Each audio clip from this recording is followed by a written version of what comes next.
to have you here. And we hope that you'll find this meeting helpful in terms of your own future planning and just learning more about the field.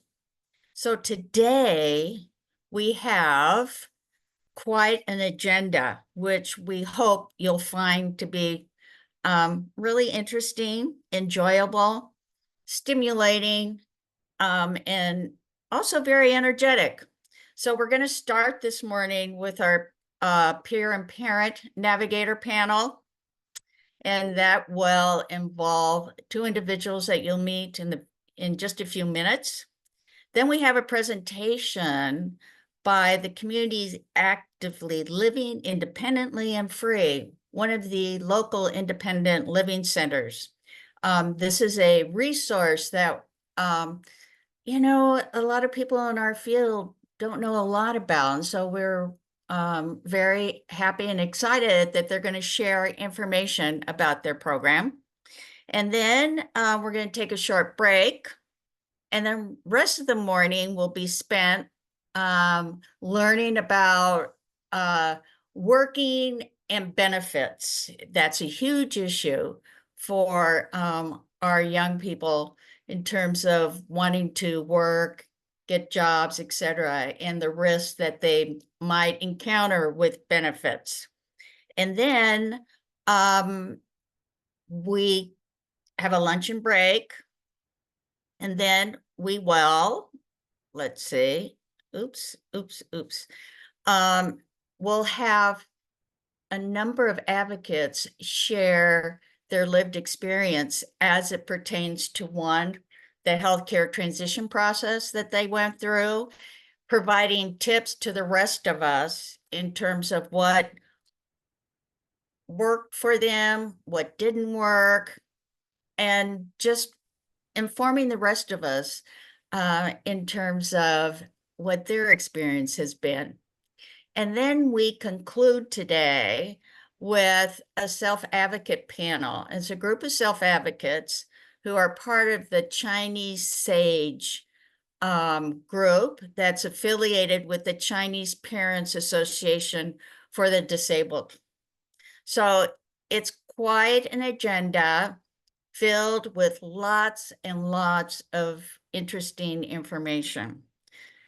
And then, and very importantly, all of this would not be possible without really the very generous support by San Gabriel Pomona Regional Center for providing the following interpretation services in ASL, Mandarin Chinese, Spanish, Korean, and Vietnamese. I mean, we're just so ever thankful to them to making this possible so that we can reach out to our community.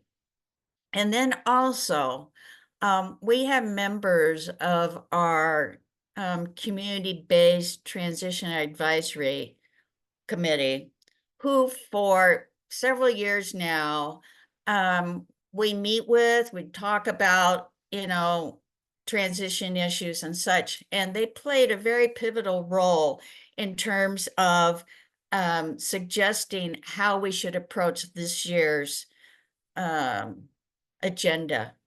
And they said, we need to listen to the advocates. Let's not talk about them. We want to talk with them and we want to hear from them.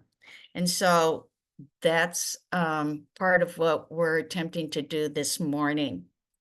Very importantly, and I'll circle back in the afternoon about this, we want to hear from you in terms of today's program, but very importantly, ideas for other areas that you want to learn about, need information about, so that we can be just always trying to be responsive and provide information to the community that's really helpful. So again, lots of thanks to spread around for this morning. So having said that, I see that we're getting all kinds of people joining in, and welcome, welcome, welcome to all of you. So what I'd like to do next is sort of move into this morning's first panel presentation. And how we're going to do this is going to, see, where are we? Right here. Provide some background information about our program. Let's see, having a little bit of problem here. Let's do this again. Okay, here we go. All right.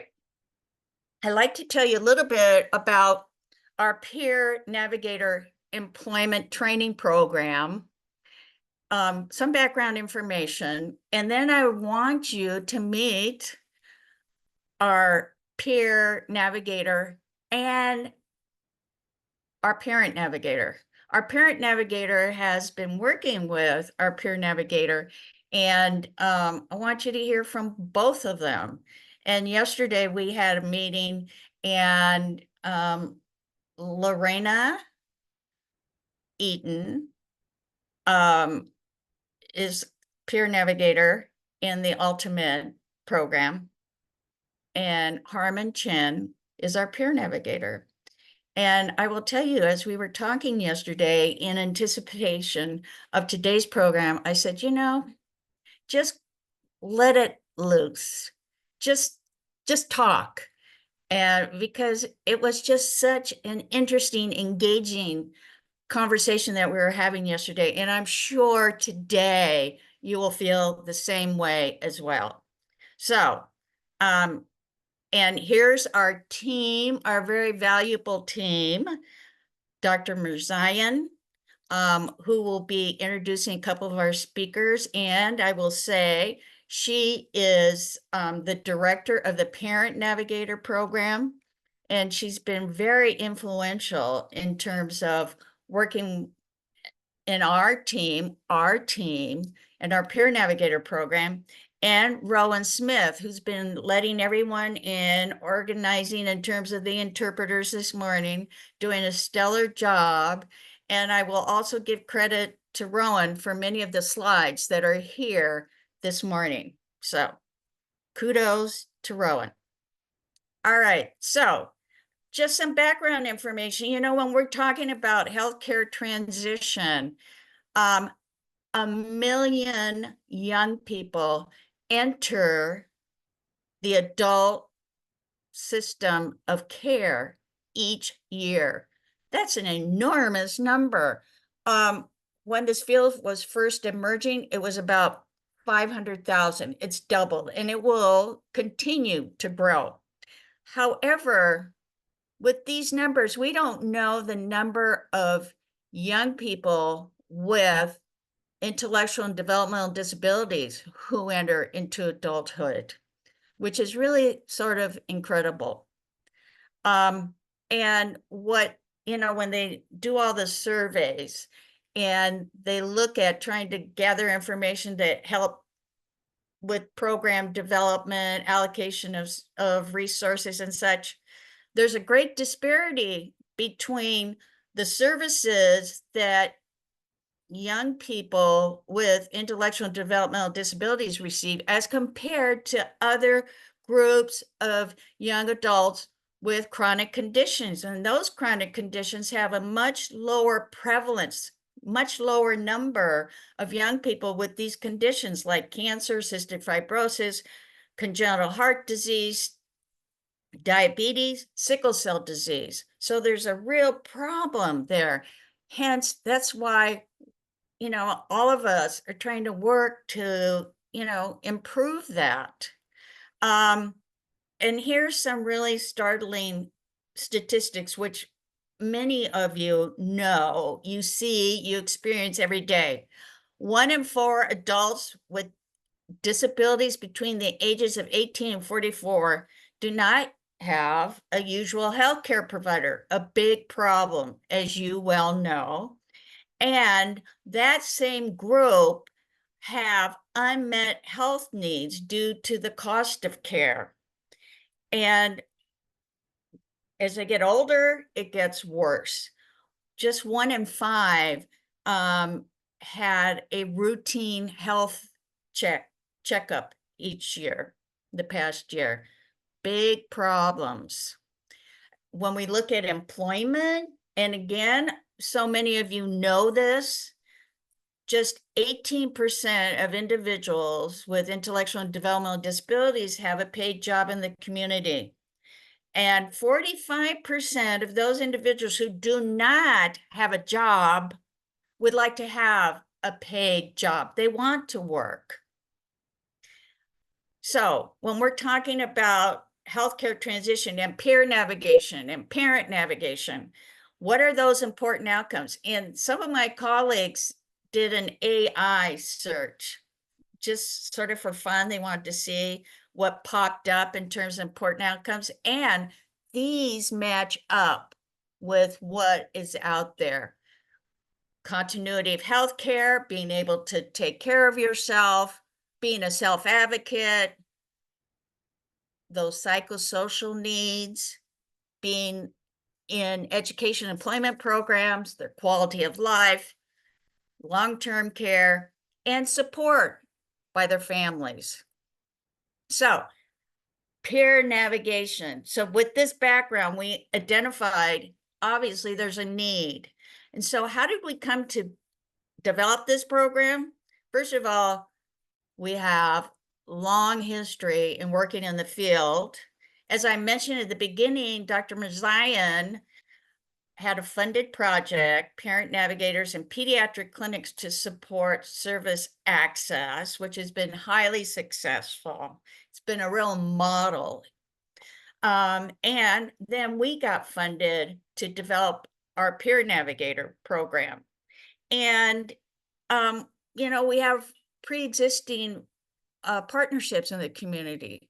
And with our Peer Navigator program, year 1, we've worked very closely with East Los Angeles Regional Center.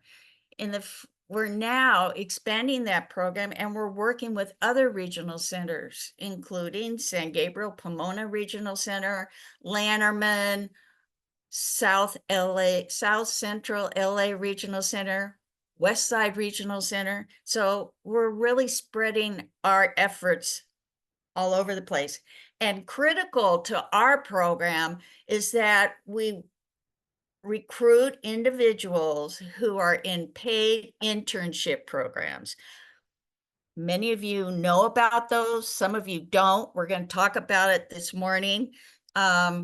That enables individuals to have paid employment training in areas that they're interested in. And for those who don't know, you can incorporate that into the individual program plan, locate an internship opportunity. That's how we're recruiting into our program, to learn different kinds of skills that eventually lead to competitive integrated employment.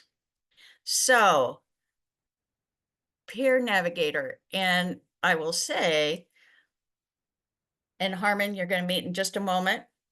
How did Harmon come to us? And we've had other peer navigators too. They receive, first of all, the regional center clients. They have ideally a previous work history. They're comfortable using the internet. They can compose emails. They can communicate. They're motivated to learn. And we screen them in terms of their letters of recommendation, and they're interested in a career in this area. Okay. And so how is our program different from other Navigator programs? One, they're focused on primarily the healthcare piece. They themselves have had that experience of going from pediatric to adult care. And the individuals in the program, like Harmon, they also are provided with job coaching, which is a little bit like more intense in the beginning, and then it fades as they develop the skills and knowledge and become better acquainted with what they need to do. Let's see. Okay. And the reason why a peer navigator, one, they've been there, they understand the experience, and because of that, they can share that experience with others and make connections in a way that rest of us can't, or many of us can't. And these are some of the things they do: help with transfer from pediatric to adult healthcare, which I've mentioned, help address issues related to self-management, accommodations that may be needed in employment, education, and other community living settings, making those referrals, and all based upon what that young person wants to do. So this is what our program looks like. They have training, they go through these steps, and it's sort of like kind of one-to-one. It's a very small group learning. We have modules that they participate in, learning materials. Then they have a lot of practice with case management. And that enables them to develop the skills that they need for employment. And this is the range of, oops, how did that happen? Let's go back here. They have, this is their curriculum. And you see there's all kinds of things they learn here about person-centered planning, healthcare, employment, educational services, a lot of content. And they go through each of these modules in their sort of what we call like one-to-one training. And here's the kind of what our training program looks like. We have modules, we have small group meetings. They meet with Dr. Mirzayan and myself. We do conferencing with them. They meet with Rowan. We have PowerPoints, role playing, and some of them come to the clinics and job shadow us. Here's Harmon's profile, and very nice profile, I must say. He'll be here in a minute. And this is what their day looks like: making case management calls. In fact, just before this meeting here, Harmon was emailing some of the young people in his caseload. It was sort of funny. Updating case notes so that we can see how progression is being made, meeting with the parents themselves, locating resources, as I mentioned before, meeting with us, and, you know, focusing in on professional and personal development. And these are examples of what they do, like helping an individual find an adult healthcare provider, helping them with the process of job training, accessing those resources they need for job training and placement, and helping them like think about their career goals. What kind of jobs do they want, these young people that they're working with? Like we have some, one wanted to go interested in entertainment. I'll let Harmon talk about that in a moment. So this is some of the things they've done. Several times helping the young person apply to college. We've had at least one that's had to reapply and reconnect with the regional center. Educate them about employment and education resources in the community. Apply for access, which is really needed if you're going to go to school, get to a job, etc. So what have we accomplished in our first year? Our peer navigators have provided case management services to 19 young people.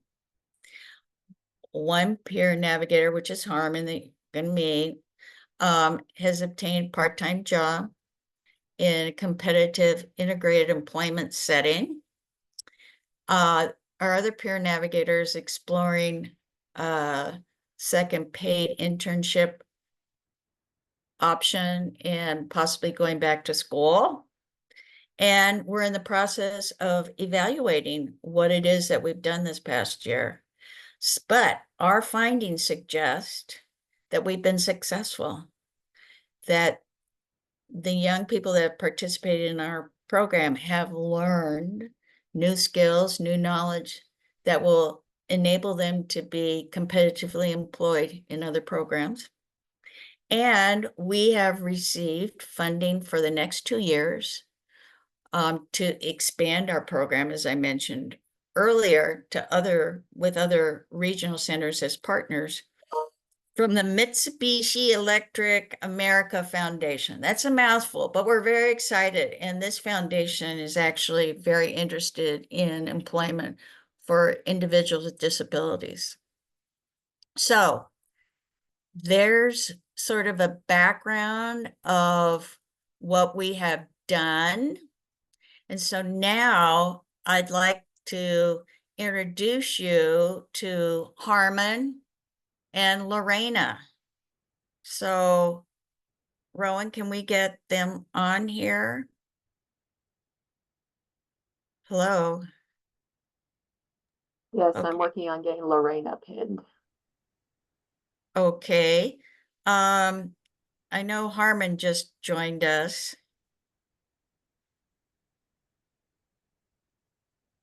While Rowan is getting them on, I can ask them to self-introduce themselves. Lorena? Good morning. My name is Guadalupe Lorena Eaton. I'm a parent navigator for CHLA. I have 3 adult children, still living with me and enjoying life every day. Great, great. Thank you, Lorena. And Harmon? Yes, ma'am. Hi, my name is Harmon Chen from the Peer Navigator program.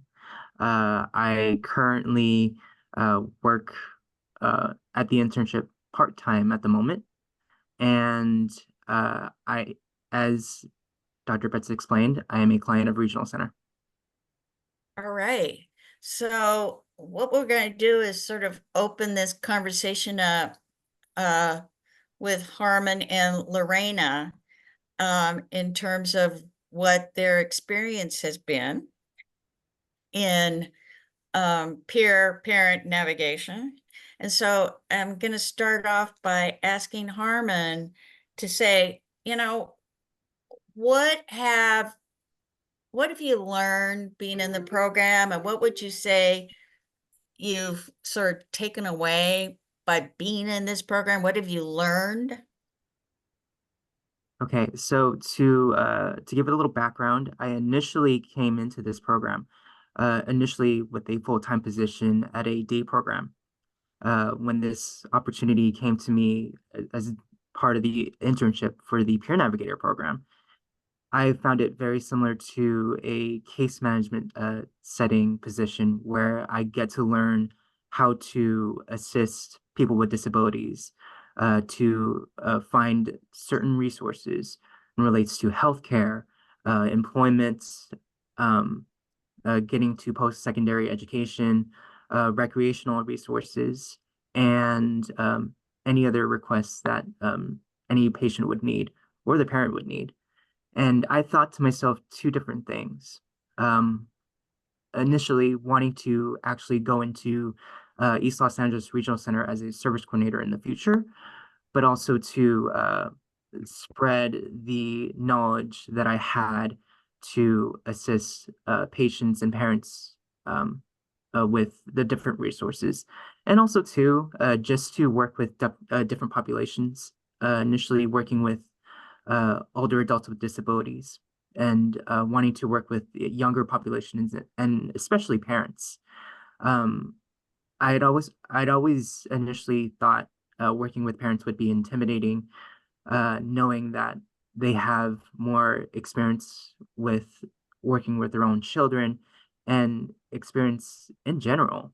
So I had initially thought of this experience to find hone my skills to work with them and to understand them. And ultimately, with this experience, I've learned um, to be grateful and ultimately humble that I have these resources and I have this knowledge of resources so that I can spread this information to the parents and the patients that I work with today. Wow.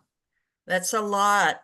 That's a lot to unpack there that you've feel like you've acquired in this program. What would you say initially, and then we'll move over to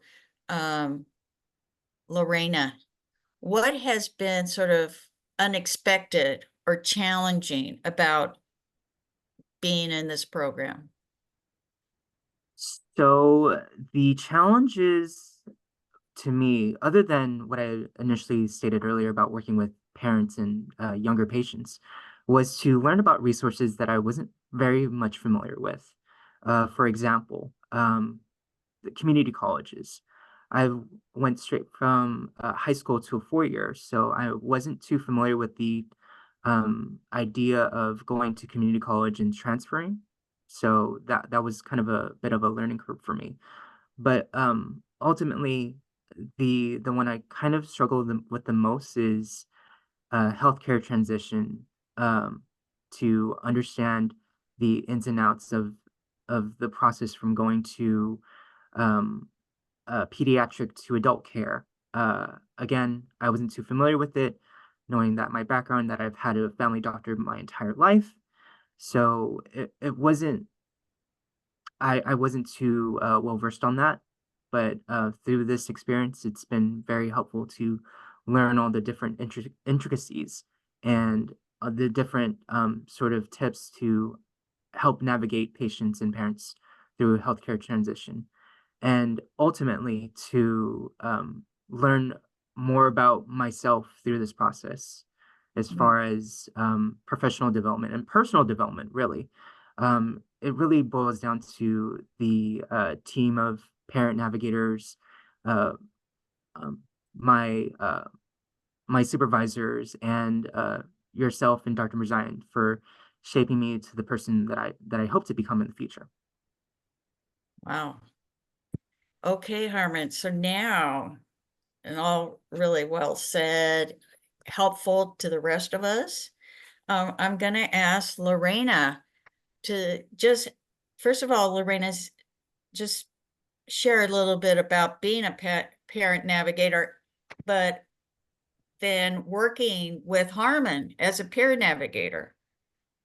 Yeah, during I've been a parent navigator for like close to 7 years, over 7 years. And one of the things that I was talk to Dr. Mirzayan when I would sit down with one-on-one with the parents was the need for transition guidance. Families emotionally, I think for me had been one of the most difficult times emotionally because society has told us at 18 the kids leave the house and they move on, and you are empty nested and everything is going to be different, for your life. But when you have a child with special needs, things are a little bit different. The expectations and everything kind of change. Um, so one of the things that I was looking for, it was helping the families to have a vision for that child, um, to see what the child just don't need, but actually what that young adult may want to do in life. As a parent, we worry about, how much food we're going to put on the table, get the SSI, get the therapies, get all these tools that will help us make our lives easier, just not for me, but for our children, but also to guide them to what their life vision is. And we're too busy as a parent. Sometimes we don't look at what they want. We just give them what they need. You know, we're really with therapies thinking that if you get therapies, you get everything. You know, that child's going to be okay. And most of the children's are okay. But we never really sit down and see what the young adult wanted. So I talked to Dr. Mirzani and I said, hey, doctor, we need help in transition. Families really are not focusing on the transition part, you know, the child becoming an adult and reaching out to their potential. They pretty much, they say school is ends and September, and that's pretty much the end of their social life, and they're just gonna have to stay home or do things. So we have a lot of patients here at CHLA that they wanted to go to college. They wanted to, you know, get a higher education, including my child. They want to get employment. They want to live independently. We never asked, do you want to live with parents? We assume that the parent would say, I want my child to live with me, or he is my goal for my child to always live with me, and what, you know, uh things like that were like, okay, but that's not the end of the road for a child with special needs. You know, it should be a beginning for them, and we should be able to help them, not you know, to terminate all the services, CCS, you know, SSI, and all those that terminate, children house, I mean, children's services. That would end, but there are other options and there are other goals that we have. So one of the things that during this transition calls and bridge clinic sessions, we realized that there was a lot of emptiness. There was a lot of not looking at what the peer, the child, the young adult wanted, and focus on that. So when they came out with this program, I thought this is a piece I'm missing, and my whole transition, you know, goal of help the family, but also to just put that seed on the family. What did the child want? What did your child really is good at? You know, what did my child likes to paint, you know, and I just figure out and just give him some crayons.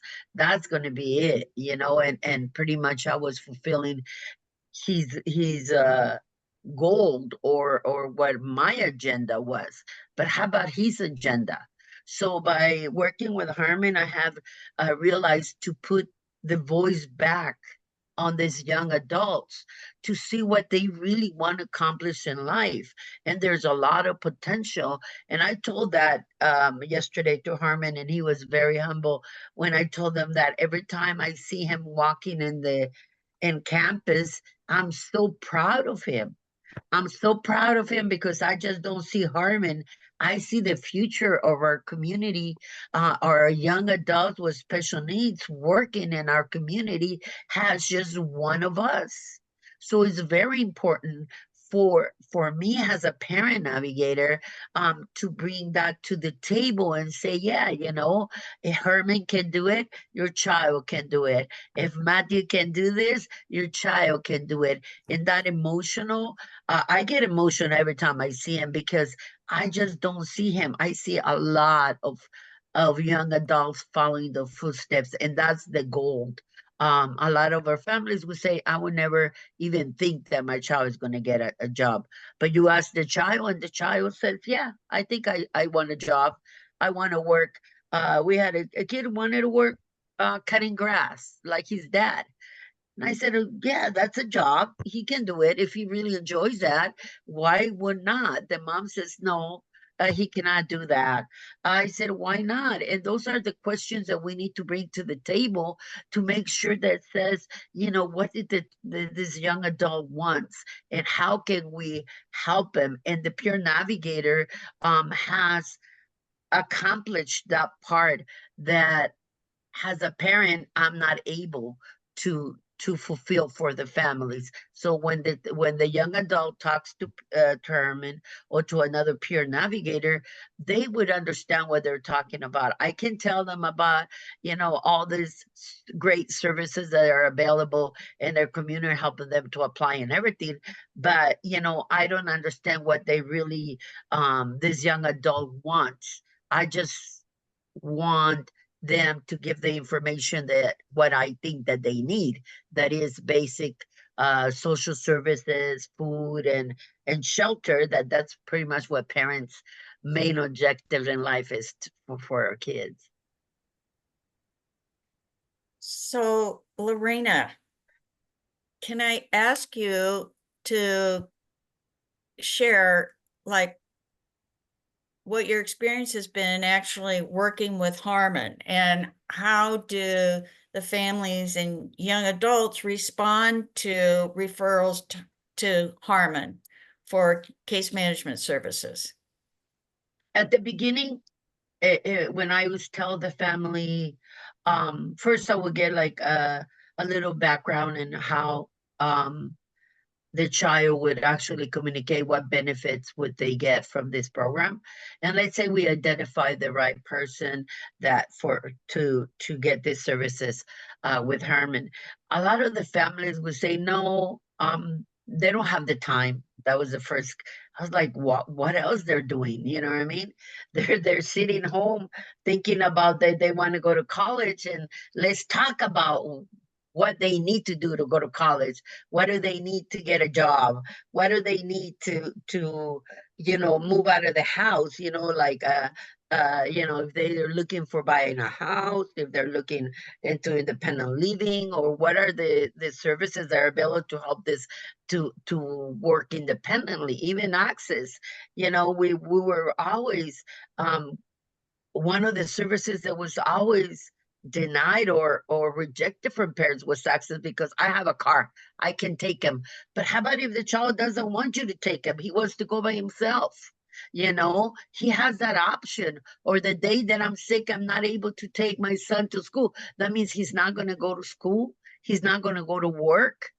And those are the questions that it was very, very hard to address. So when I got Herman into our team, I realized that it was a time to put the voice back in the young adult and see what they want. Everybody has a different objective. Everybody has a different vision, but the parents realized that there was more there than what they thought there was. And that's typical. I never thought that my son would talk. I never thought that my son can paint. I knew he could do it, but it was not something that it was a priority for me. But I realized that a lot of parents, whenever they heard their needs of their child, they changed the mentality. Our families were like, wow, is it possible for her to go to college? Yes. But she wants to go. Yeah, then let's give her the tools for her to go. Is it possible for her to get a job, a part-time job, or open her own cooking business, or open her own lawnmower services? I say, yeah, it is possible, but they're going to need help. And not just from the parent, but from the community and that other services. And that's what happened, that when we start telling the parents about this option, at the beginning, it was just no. But when I would sit down with them and told them what it was, and I told them who Herman and Brianna were, they really changed. It changed drastically, because their hopes were there again. Their hopes for the parent, and especially the hopes for the child, the young adult. Right. Lorena, let me ask you, because you made mention, then I'm shift over to Harmon, that like one of your sons is artistic and likes to paint. So Yeah. can you please share with us the beautiful artwork behind you? Yeah, this is my Matthew's art, and he is 30 years old, and he has autism, and this is Embracing Autism in Your Heart. And he was not talking, but he was painting. He was painting, and again, I would give him a piece of paper and crayons or pens and pencils, or sometimes coffee or beets or vegetables, and he would just paint. Um, and for me, that was, oh, he's artistic, so it's okay for him to do that, to entertain himself like that. But when I had like 1,000, 2,000 different paintings like this, I realized, like, wait, he just doesn't just want to do it. He loves doing it. He loves to paint.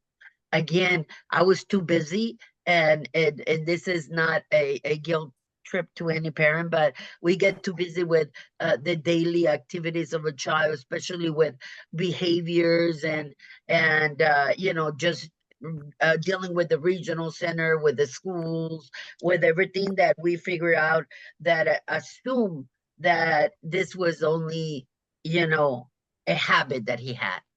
He has a habit, it's part of autism, so that's what autistic people do, paint. And I figure out, since he was little, he always loved to paint. He loved crayons. He would get like a 99 cents painting and start painting everywhere. And for me, that was annoying, because I would say, no, you only have to paint here, and this is the way you have to do. And the car, everywhere he would just paint. He's still, everywhere he goes, he carries his painting kit. And I realized that people start saying, oh, he's talented, he's going to be able to do this. He's expressing his voice, because he was nonverbal, with his paintings. And so all those things that people were saying to me, I was seeing it every day at home, but I was not accepting it. I was not assimilating what really the need that he has, or what he wanted to do. For me, it was just a habit that he had, and it was annoying because he did so many paintings everywhere. There were paintings of Matthew everywhere.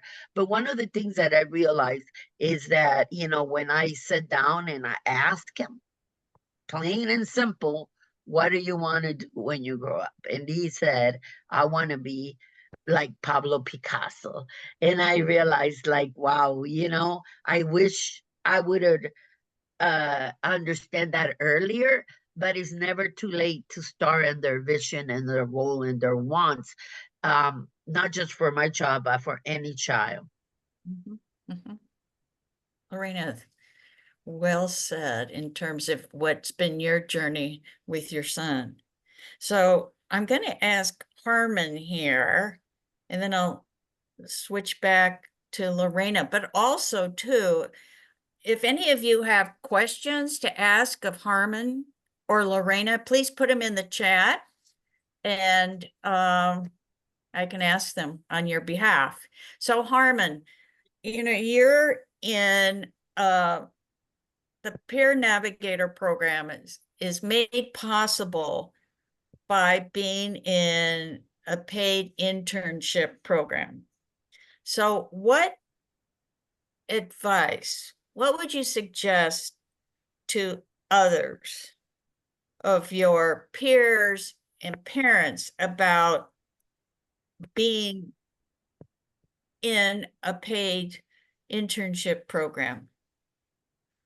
Okay, so I can go over this either two ways. I can go through this personally, and then another way I can approach this is to appease those who think, okay, maybe my son or daughter going into a job might be a big issue. So, for myself personally, I felt a little slighted going from a full-time job to a part-time job, excuse me, and an internship with less hours, but more money, and having a job coach there. That initial idea was, I felt slighted because I felt as though I could do this full-time and on my own. But through the team that I've been working with, my supervisor, Dr. Betts and Dr. Mazayan, and the job coach. They've been helpful tools um, to hone my skills in the professional setting, but also personally. And through this peer navigation position, I had been able to learn so much more than I had in my previous full-time job. So for myself, the internship is very rewarding and very much personally and professionally as well. But to those who think taking the paid internship program might be a little cautious, and first of all, I can understand that through Social Security and for financial reasons, it might not be the most plausible idea.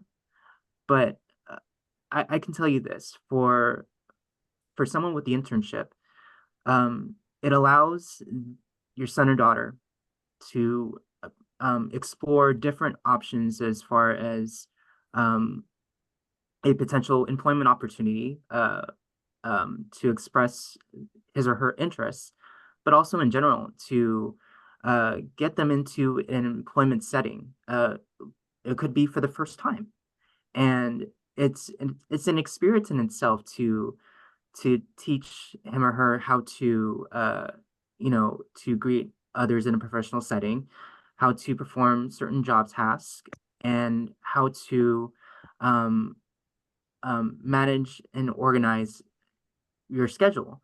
And the good thing about the internship is that it is part-time, so the schedule is a little more flexible than others.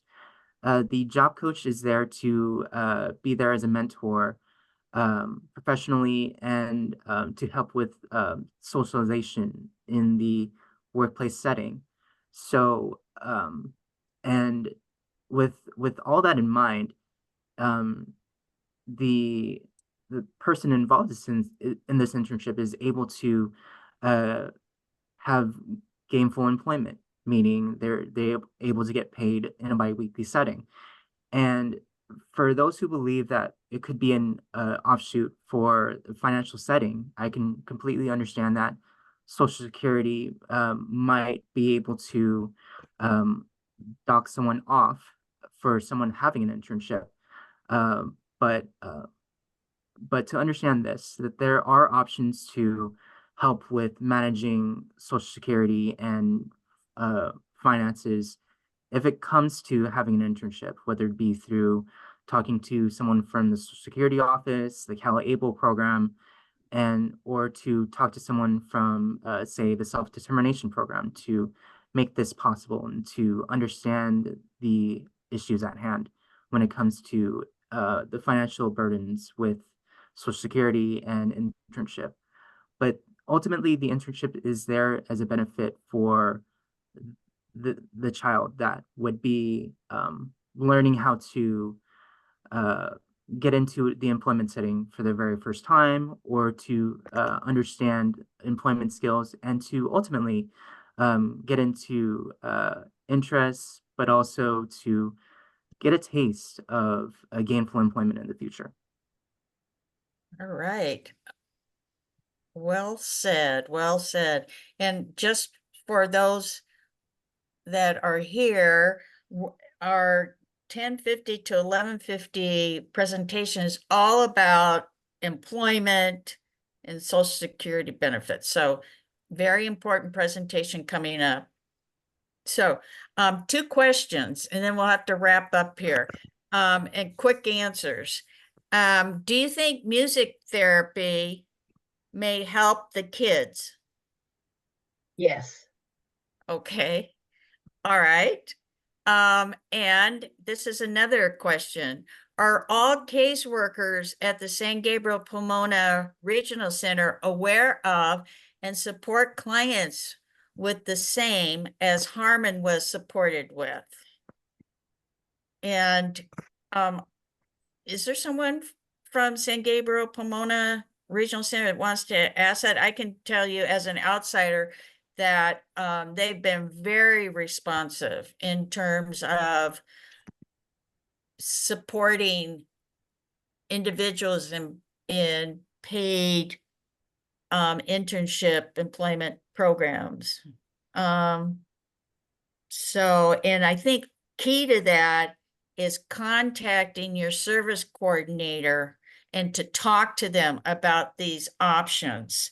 And that's one reason why we're talking here about Peer Navigator. And I will say too, that as I said at the very beginning, we're outreaching to other regional centers as well. So we'll be around here for the very near future. And I might say too, that we've gotten funding from the state to develop an apprenticeship program based on Peer Navigator. So that is really, we're just thrilled with that as well. So I can't believe it. We're already out of time. I want to thank Harmon and Lorena for sharing with us your lived experience and to shed light on what it is that are the possibilities in terms of employment, to become health partners in healthcare settings. So thank you so very much for participating in this. And there's a number of comments here. I hope you can all see them. Thank you, Harmon and Lorena. Great job, Harmon and Lorena. Thank you, Harmon and Lorena. Gives me hope for my son. That's what we want to hear. Another parent, my child is a client of the regional center. I hope this program will be available in that area. Thank you. So kudos to you. Kudos. So next, our next presentation, and I'm going to hand it over to Dr. Mirzayan to introduce our next speakers.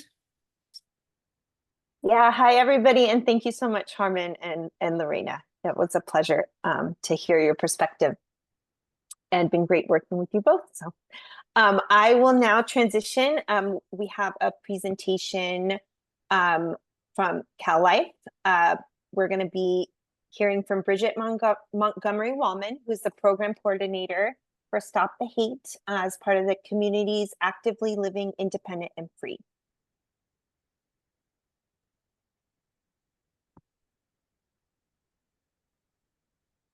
Hello. Hi there, I see everyone. Keith as well. Hi, thank you for joining us today. Okay, and thank you for having us, and thank you for the last presenters. We learned so much, and transitional services and peer navigation is such an important aspect of young folks as they move forward. So thank you, both of you, for the presentation. It was a lot. There's a lot there, a lot of stuff. So thank you. Okay, so I'm going to share our screen.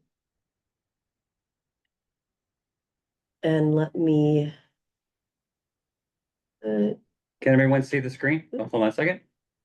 Sorry, a lot of Yes. pop-ups. Oh, perfect. Okay, great. Bridget, can you just minus the Yeah, minimize this. I appreciate for everyone's patience. No worries. There we go. Great, perfect. All Okay. right. Okay, all set. Trying to. Oh, there's slideshow. Oh, perfect. All right. So thank you for introducing us. My name is Bridget Montgomery Wallman. I am a coordinator for here at Cal Life under Stop the Hate, which I'll talk a little bit more later. Hi, and I'm Keith Miller. I am the executive director for Cal Life's Communities Actively Living Independently and Free. And we're going to be talking about what our services are, and we're going to focus on transitional youth services as we go through our presentation. So just a little bit of a history about an ILC, or an independent living center. We go by ILCs in the state of California, but we're an independent living center, and we provide services to people with disabilities. And our focus is to assist individuals with disabilities, may that be a young adult, an older adult, with services to help them move forward with whatever their goals that they may have. So in this picture here, you see a gentleman named Ed Roberts, and this is a picture of him a little bit older, but this is someone that was born with polio, and he went to Berkeley, and the problem with going to Berkeley at that time, several years ago, is that there's too many barriers and steps. So he wasn't able to get into class to go to attend school and attend college. So what came out of that back in the 70s was a movement, and that had to do with the American Disabilities Act, and it had to do with disability rights.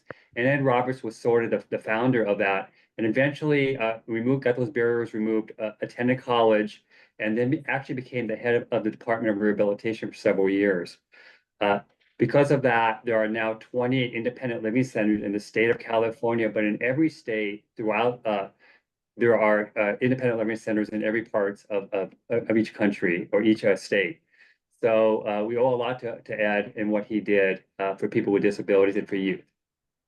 So a little bit about independent living philosophy. It revolves around the core belief that there is a little a person with a disability can't do. We just have to do things differently. So making sure that people with all types of disabilities get the accommodations they need so they can do whatever it is that they would like to achieve.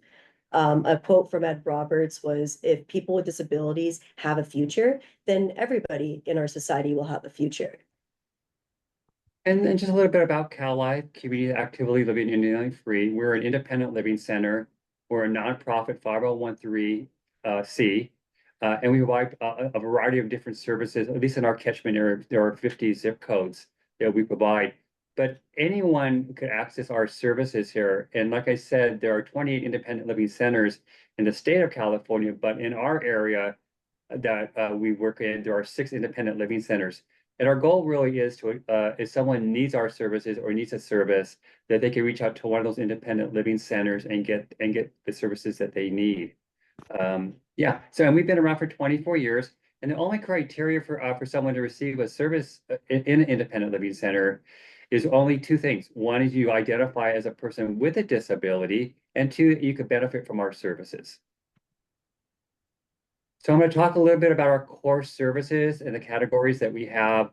Oh, Oops, sorry. there you go. So we're talking, and when I talk about these services, these are services for anybody at any age. So anyone can access these services as they move forward. So the first one is systems change, and these are core values, core services that all independent living centers do, and we're funded through the federal government to provide these services. And just a little caveat that 51% of the people that work here must be people with disabilities. That's mandated through the federal government. So when someone comes into our center, they feel really comfortable because they're working with other people that may have had challenges at some time in their life, and they see that that they could sort of identify with the person who's trying to help them. So with that, we have our systems change advocates. We have a full-time systems change person. Actually, we have 2 part-time people equal a full-time. And what they do is they look at federal, state, and local issues. So on a federal level, we're trying to change things to have equal access for someone who has a disability, to have the same access to someone who has a non-disability, to make it that there's no barriers that are put into place there. On a statewide, we're looking at state issues that may impact the state of California, and on local issues, it could be something as easy as a curb cut. It could be accessible access, to a building, something that will create change so there's no barriers or no nothing that interferes so that person can't get the services they need or to access a particular building of some type. Housing advocacy, we assist people, young adults who may be transitioning from their home, going to college. We help them find affordable, accessible housing, and that could be done by a variety of different ways. Looking basically on what their income is, where do they want to live, how much can they afford? Can we find a place that is subsidized so someone can transition and not have all their money go to pay for rent. And so we try really hard to advocate on that behalf of that person to get them what they need so they can successfully live independently outside of an institution or some type of structure where they just don't want to be. And then earlier in the presentation, we talked about benefits assistance a little bit, but our benefits assistance is really to help someone who may be going back to work and who is on SSI or SSDI, and maybe they're going back to work, but they're afraid to losing their medical insurance. So we have benefits assistance to talk about the 250% program, what that details, and how someone can go back to work and sustain certain benefits under that program. Also under benefits assistance, we also help someone who may want to apply first time for a benefit. Maybe someone has never applied for Social Security or SSI or SSDI or some type of general relief. We help them apply for that. If it's denied, then we go through the appeal process itself. It really sort of depends on what the person's needs are. Sometimes folks just want to get off benefits, and work and not, have be on a fixed income. So we really try to navigate them through that process so they can live independently and be successful.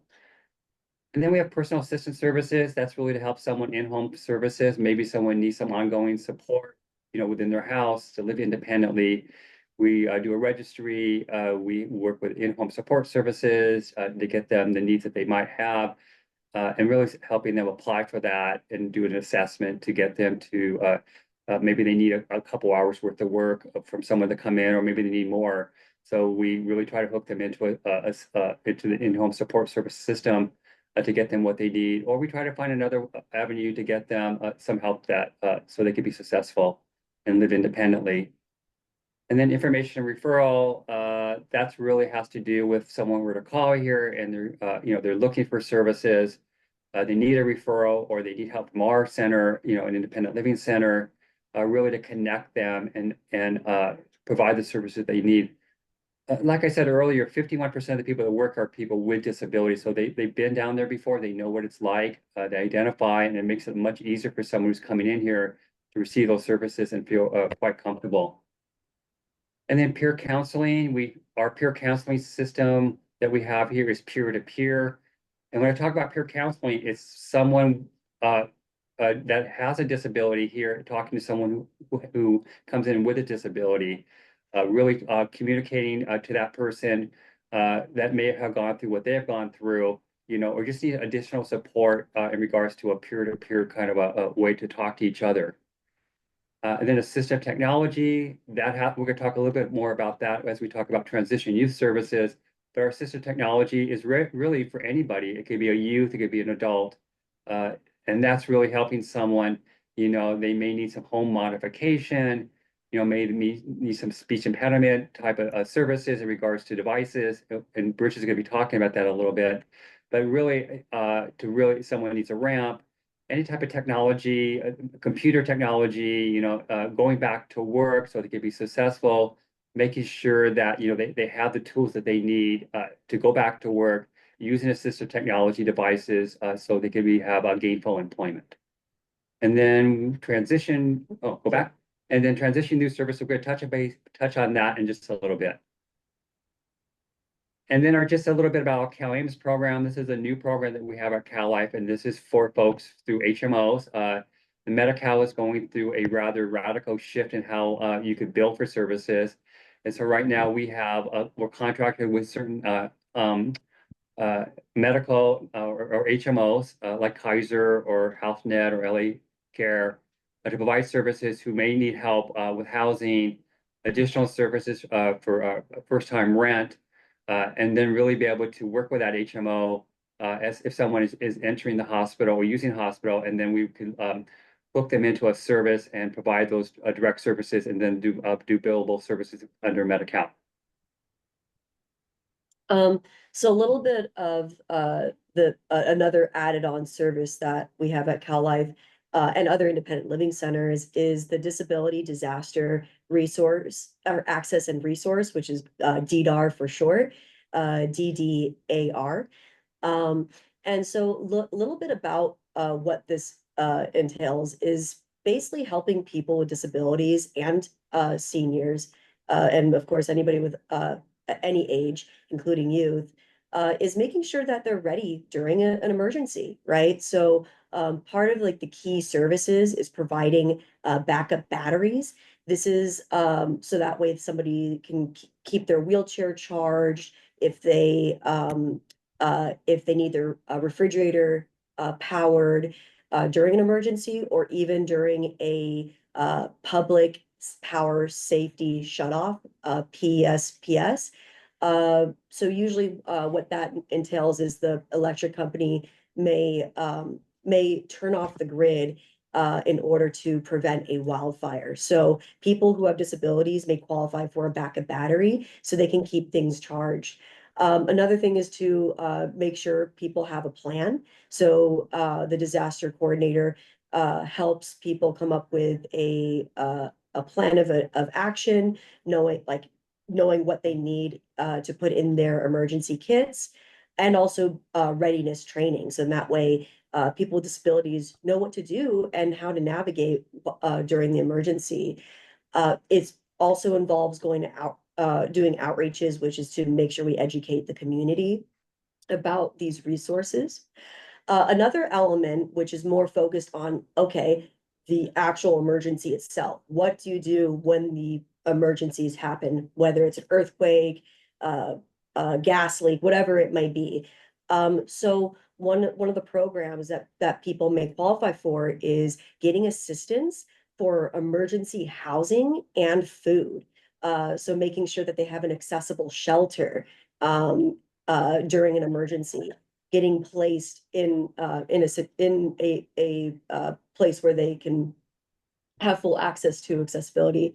Another one is providing gas and transportation.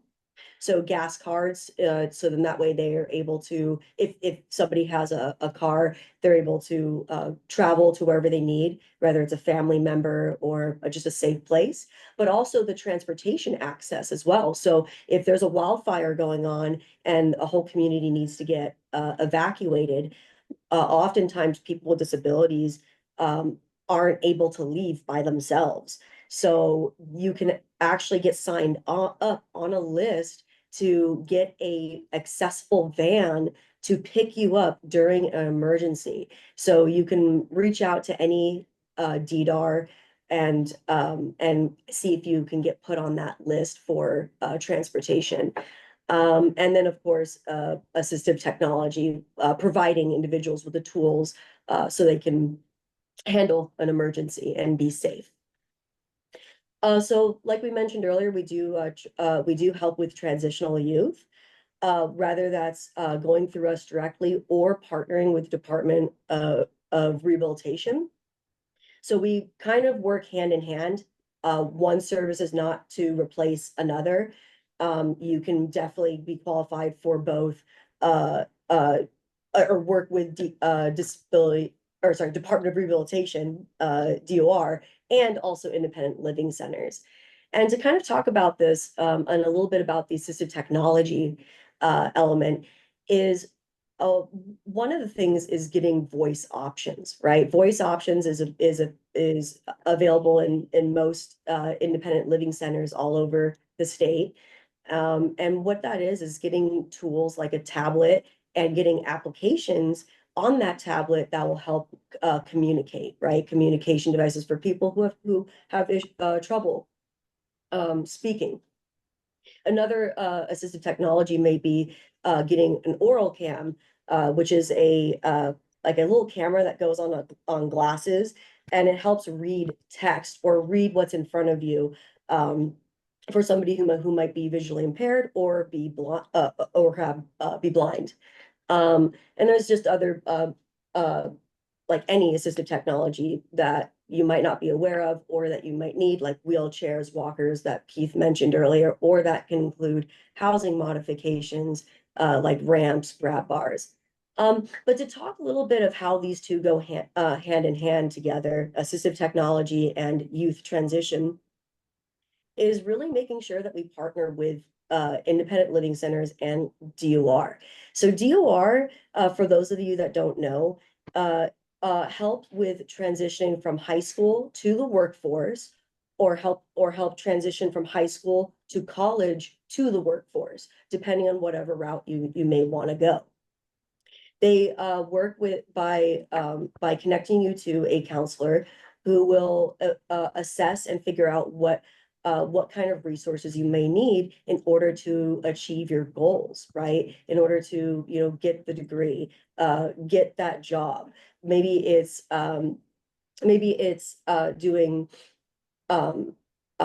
getting a note taker for a class, some independent living centers have a really nice school program where they can get you a note taker and get you other resources, but also maybe doing resume and application reviews, doing interview preparations, working with a job coach, getting connected to agencies who are looking for people with disabilities to hire.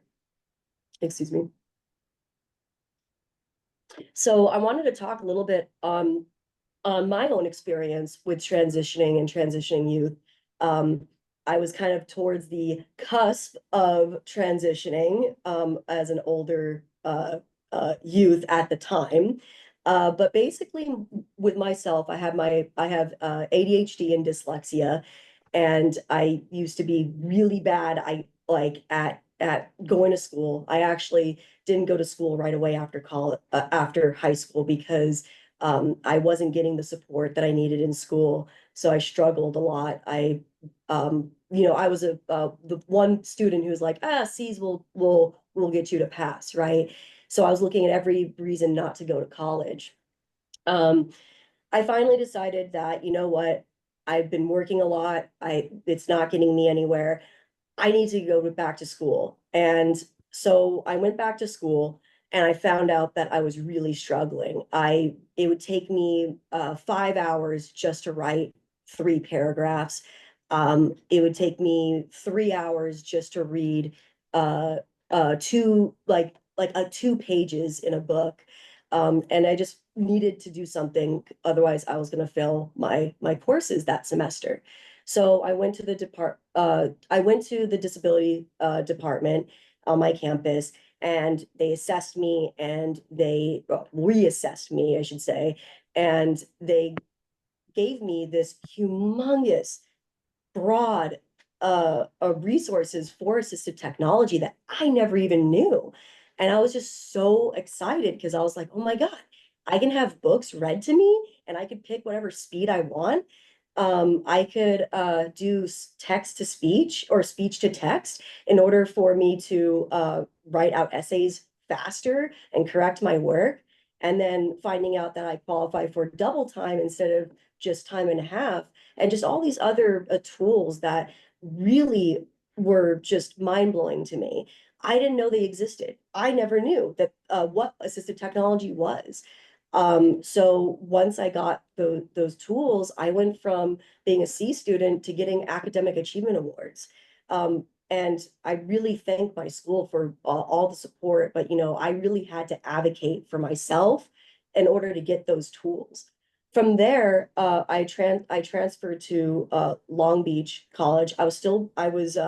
In order for me to continue going to school, I had to have a job. So I was working at GameStop for many years, right? I worked for GameStop for 7 years, and it helped me pay for school for community college, and then also pay for the 4-year university. But there I found out with the disability department about Department of Rehabilitation, because I was asking my counselor, like, what am I going to do when I can't have my tools, right? As soon as I'm done with school, I'm not going to have those assistive technologies available. So she told me about Department of Rehabilitation. I went for the appointment to get a counselor, and my counselor assured me that whatever tools I need for my workforce once I graduate college, that they'll be able to provide it for whatever job I do. Meanwhile, I was hired, or someone was my job coach, thank you. So my job coach was helping me, apply for different places, find jobs for me that she thought would be good. And nothing was really sticking. I didn't really like any of the things. And I found out about, she told me about CalLife, which is our independent living center. And she told me about how they help advocate for disability, helping people live independently. And I thought that was just absolutely amazing. And I knew that was something I really wanted to do. So I was working full-time and going to school full-time, but the position that I was applying for was only part-time. And so it was a big risk for me, but I knew that it had to be done. So I did my interviewing process. Keith will tell you a little bit about it. And you know, after a couple interviews, I got hired on as a receptionist, and then eventually became in charge of my own department, which is the Stop the Hate department, which I want to talk about. And now I'm coordinating that and just continuing my career here and looking to move forward and move up as the years go by. So that just, I wouldn't have had any of that if I didn't have Department of Rehabilitation, independent living centers, having assistive technology, learning to advocate, and really making sure that I communicate my needs, and pushing back when somebody says, "Oh, you don't qualify," you know. So a little bit about Before you go there, okay. okay, just a little thing about Bridget. When Bridget got hired at Cal Life, we were right in the midst of the pandemic, the COVID pandemic. This was a couple years ago, and our office had minimum staff here, but we kept on going because the need was important for us. Of course, we did all the mask and the 6 feet apart. But this one was when Zoom was just getting going, and so we interviewed her through Zoom, and none of us knew how to use Zoom at all. I mean, it was a mystery to me, to my executive director.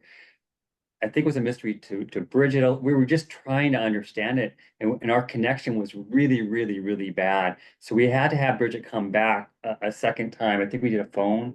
Yeah. I did a phone, then we did another Zoom, and we kind of figured it out. And my executive director, Lily Beth Navarro, and myself said, this is the person that we want. Because independent living centers is really about giving people opportunities and chances, and really to hire younger folks. People like myself who's getting up and getting older, we want to groom people who are younger to pass on that philosophy, pass on what our mission is really about, to really work with younger adults, you know, really grooming them to not only be receptionists, but to be where Bridget is right now as a coordinator for a major project through the state, which she's going to be talking about. So again, you know, independent living centers is not just for older adults, it's for youth, and to provide them with that transitional help that they may need, either coming out of college, you know, or coming out of high school, entering, you know, the workforce, entering a trade school, really sort of giving them the tools. And often, you know, we would have youth here and maybe we're just mentoring, and they just want to get a feeling of what work is like, you know. You know, can you come to work on time? You know, can you fill out a time sheet? You know, can you shadow someone who's doing the work itself? So I know that Bridget doesn't give me any credit, but I'm actually the one that hired her, so I'll take credit for bringing her aboard. And with that, I'll let her talk a little bit about the Stop the Hate program that she is coordinating and is running right now, which is a huge project through the state. Yeah, so before I talk about Stop the Hate, I want to give you kind of a backstory of where it started. So this started actually in LA, called LA versus Hate. And it was basically, it started around 2018, because there was this rise in hate that hasn't been going down. And it's currently still rising. So LA versus Hate was a collaboration effort to bring community-based agencies together to help people of all backgrounds, cultures, identities be able to report any form of hate.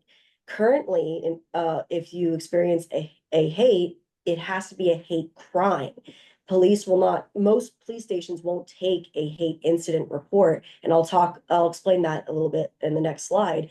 But it was a way that to get people who experience hate and get them connected to agencies who want to help, right? So because it was such a big success in Los Angeles, the state wanted to get involved, the California Department of Social Services, the CDSS, and they funded the statewide program. So originally started off with 50 agencies, and now there's over 150 agencies under the Stop the Hate program. And they're both pretty similar. LA versus Hate is you know, focused on LA and LA County. And then the Stop the Hate is the statewide. So if you live in LA, you would want to call 211 or go to laversushate.org to call and report hate. And if you're outside of LA County, you can use the statewide hotline number, which is on the screen, or go to stopthehate, ca.org. Talk about bullying. And so what the reason why I bring this up to you guys is that what is hate, right? So hate, a hate incident versus a hate crime. Hate incident is name calling, bullying, harassment, and any other form of discrimination that's based on someone's identity or perceived identity, right? So what does that mean? That means that if you're a student going to high school and you're getting bullied and teachers are not stepping in, you can report that to LA versus Hate and get connected to agencies who will help. Whether it's like connecting you to or working with you to get it reported correctly through the school, through the the school board, through the superintendent. And if everything fails, then you can go to they'll help you with like legal or whatever it might be. Every case is unique, every case is different.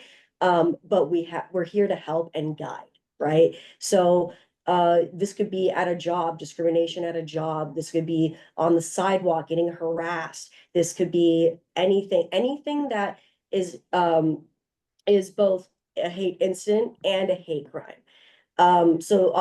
Just to explain for those that don't know what a hate crime is more of an actual like assault or vandalism. It can be like a hate incident can turn into a hate crime with intensity. And this is just a way to make sure that we're making change. The LA versus Hate and Stop the Hate agencies, not only are they helping people who are experiencing hate, but they're also making change, right? So when you can report anonymously, you can report as a witness. When you report, you get connected. And keep in mind, this is going to agencies. It's not going to the police. So you don't have to worry about, any like working with the police that might not be helping or because of fear. This is going to community. This is going to agencies who want to help for free. Everything's for free. And then that's our next part. And just one thing I wanted to add, Bridget, into the group here is that when you talk about hate, because often youth are bullied with people with youth who have disabilities, either in the workplace or in school. So we want to stop that. So a big part of our campaign is to go into schools and to do education, to not use derogatory language or words, but what if a kid is, or young adult is being bullied or is name calling because of their disability? We really want to work with that to change that environment, and not to have that happen. So Bridget's been a big campaigner for working with schools, with young adults, using a proper language. What do you do, if you are bullied, and how to report that, and really navigate a system to correct it, so you don't feel isolated in what you're trying to do, and not be ashamed to report it. Yeah, so. And all partners are doing this as well, or not all, but we have partners working with state elected officials, police departments, because we are trying to make change where police will report hate incidences as well as hate crimes. So there's a lot of systems change. It's not just helping in the individual, but seeing what can we do to make the change. And it's a lot of the core partners under this initiative and movement that is making these efforts. And then and if you have any questions, we'll have our contact in. Yeah, and I know we're focused on youth transition services, but I did want to talk about our ADRC, Aging Disability Resource Connection, because often parents need these services as well. And so our ADRC program, Aging and Disability Resource Connection, is to work, and this could be for youth, and it could be for older adults or adults that need help. Our focus is really on long-term support services. And again, it's a little bit of what I talked about earlier about our core services. We help people with housing, maybe a landlord's harassing you or you need to move for whatever reason. we try to assist with that. And there is some money that's available through Department of Rehabilitation. I mean, Bridget focused a lot about DOR and how it helped her. There's a lot of things that we do that are outside of DOR, but that we have several contracts that we focus on through the city and the county. So we may be able to help someone with housing, you know, personal last rent, move-in cost. We help people with benefits, you know, again, you know, maybe someone's going back to work and, you know, they're afraid of losing certain, you know, benefits under that program. And how we could, you know, give them the information they need to not to go back to work. Because, you know, sometimes people, you know, they're on fixed incomes and they really want to go back to work, but they're afraid to lose certain things. We want to make sure that they understand what the new rules and regulations are under SSI or SSDI. Then we provide home support services. We help someone who's coming out of who's maybe transitioning. You know, maybe they're coming out of a group home, or maybe they're coming out of a psychiatric facility, or maybe they're coming out of a nursing facility or a long-term facility. We really try to help them go back in to the community, provide the case management services or the counseling, hook them into mental health services if needed, and then any kind of home modification so they're successful and have the tools they need to live in the community of their choice. So again, you know, this is a little bit more focused on older adults, but you just never know, right? I mean, there's no age criteria for the services that we provide here. It's any age, it's any youth, all the way up to older adults. So even though we're talking about, you know, the aging and disability, you know, if you see there says disability, that could relate to any child or any kid who's transitioning to get the help that they may need to get the services they want. And then this is our contact. So if you have any questions, you can feel free to reach out. But I also wanted to remind or let you guys know that there's independent living centers all over California, like we said earlier, 28. So if you're not necessarily near us, you know, we can connect you to the closest one. One of them, which covers I think San Bernardino area, is the center, the Service Center for Independent Life. And I will, after the slide, I will add that contact in chat. They should provide most of the services that we've covered under the core. Yeah, so I'll provide the phone number and the website for that center. And then I'll also include our information as well. Thank you so much for having us. And we're here to answer any other questions. Oops. Sure. There we go.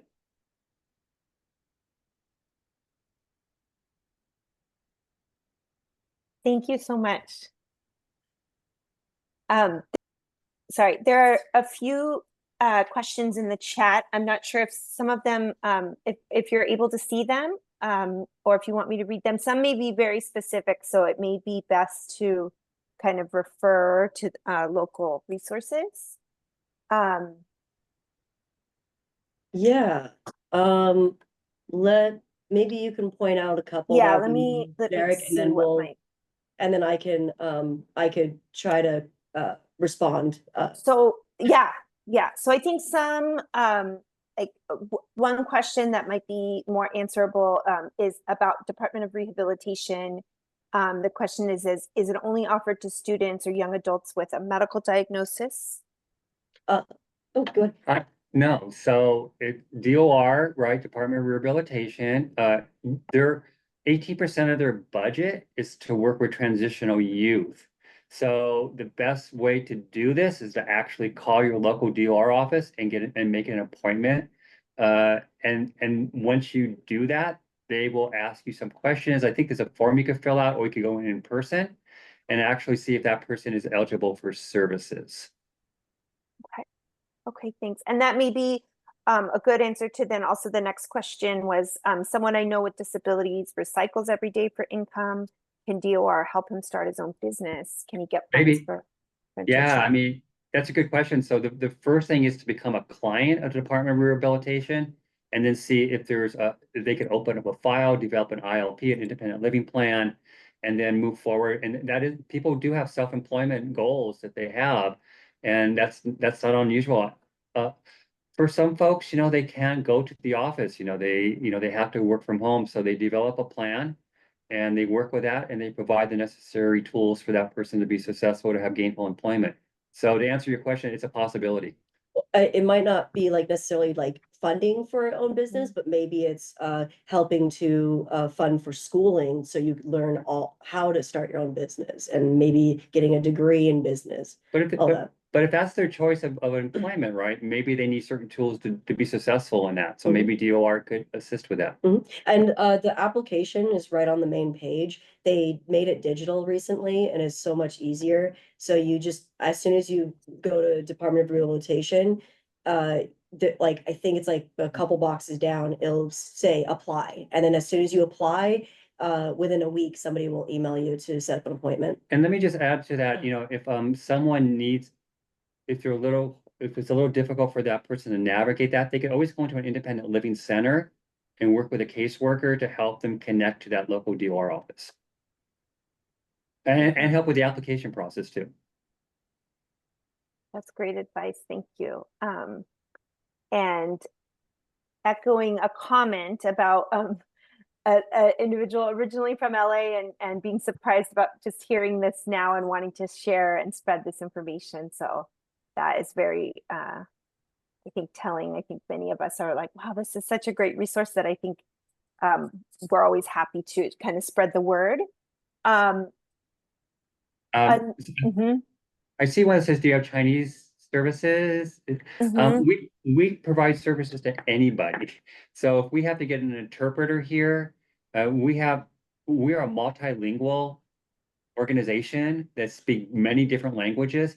But if we need, under the ADA, right, American Disability Act, we must provide language interpretation for someone. Doesn't matter what, and we will pay for that, to do that. So to answer that question, it doesn't matter if you're Chinese, it doesn't matter. We will provide the service, to the best of our ability. And real quick, I saw does DOR provide learning for people, services for people with learning disabilities? I have a learning disability and it is covered. You may have to advocate a little bit. I had to, long story short, I had a 45-minute appointment and it wasn't until the last 5 minutes where they approved me, because I said, I have a disability and I need the tools. If I don't get help from you guys, I don't know if I'm gonna be able to work on my own. So yeah, just you gotta advocate. Just explain your disability. And I do want to say, if DOR is not always the answer, right? I mean, sometimes, they won't provide a service and you could always appeal that decision.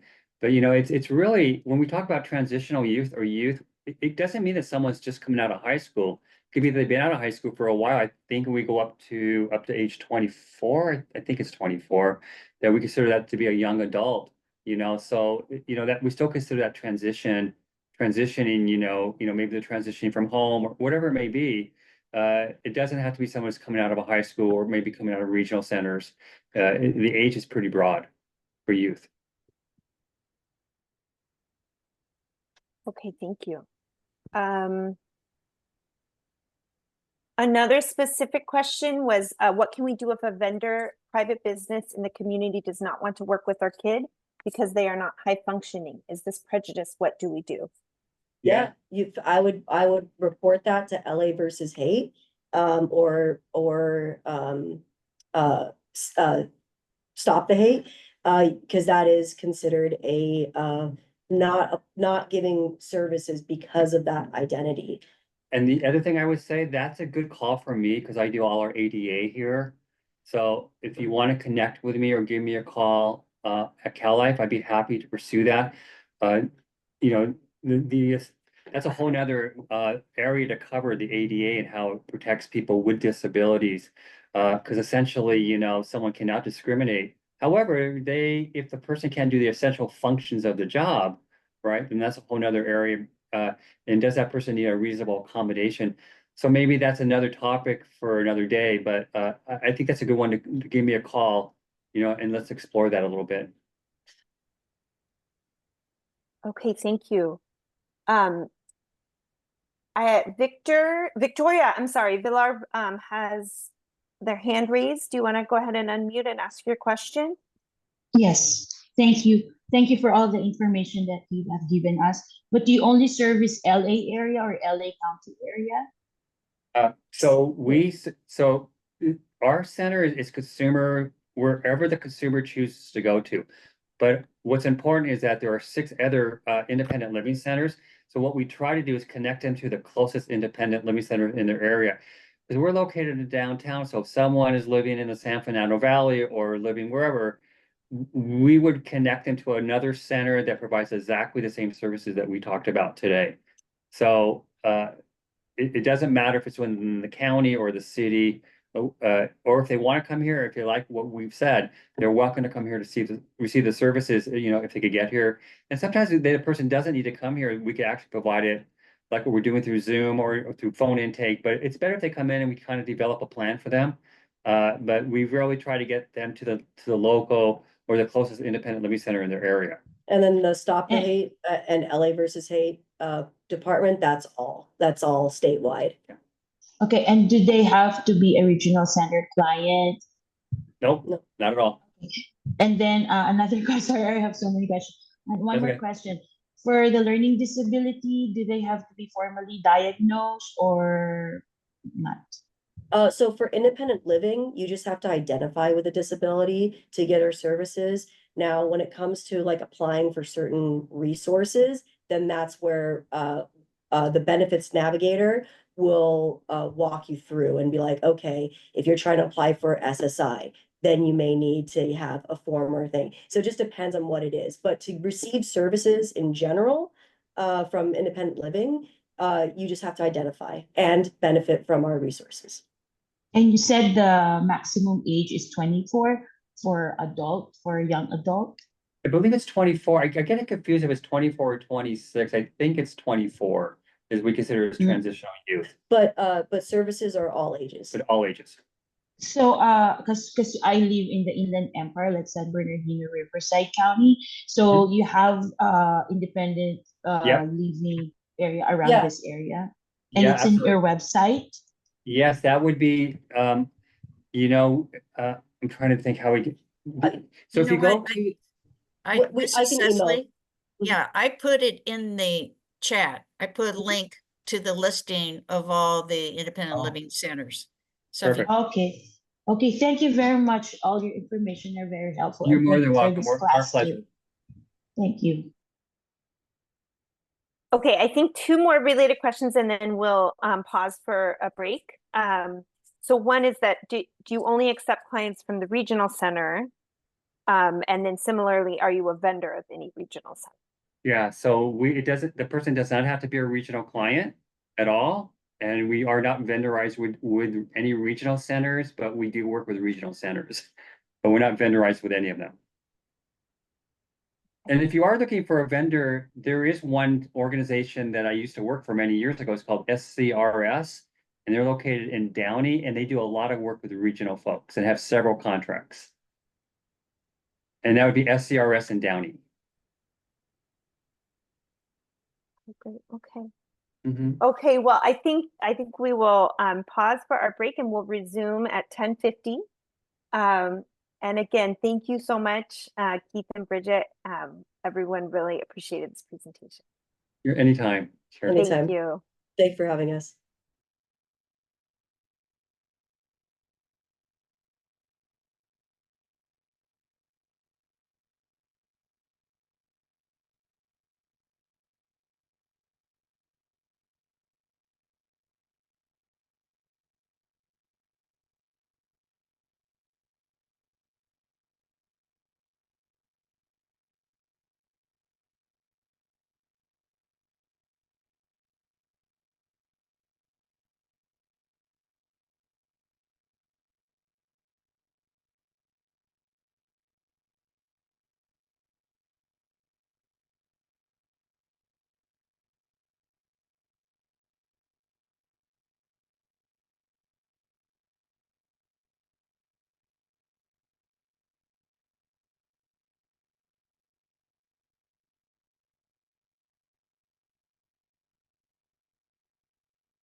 Hi, everybody.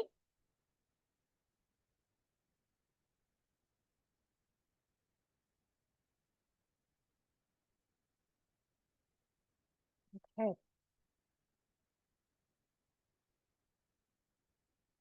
So we are back on after our break, and I'd like to introduce the next speaker. So we have Ali Tabatabi, who is the president and CEO of New Leaf Solutions. We're really excited to have him here because he's going to be covering a subject that is of utmost confusion, and we get a lot of questions about this. So about understanding benefits in employment.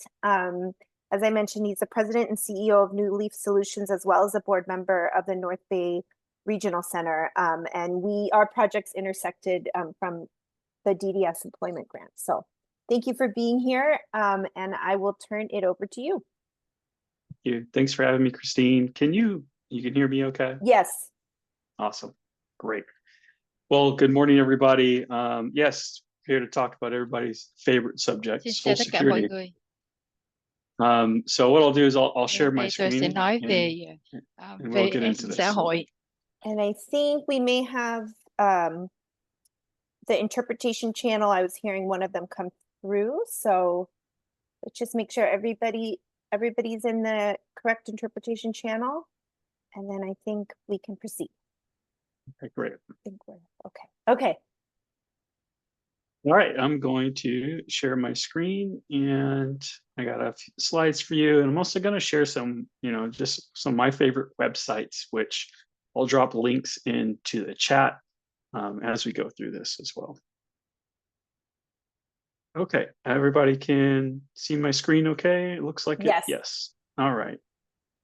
So welcome. So today we're talking about Social Security benefits, especially how Social Security benefits can be impacted when you get a job.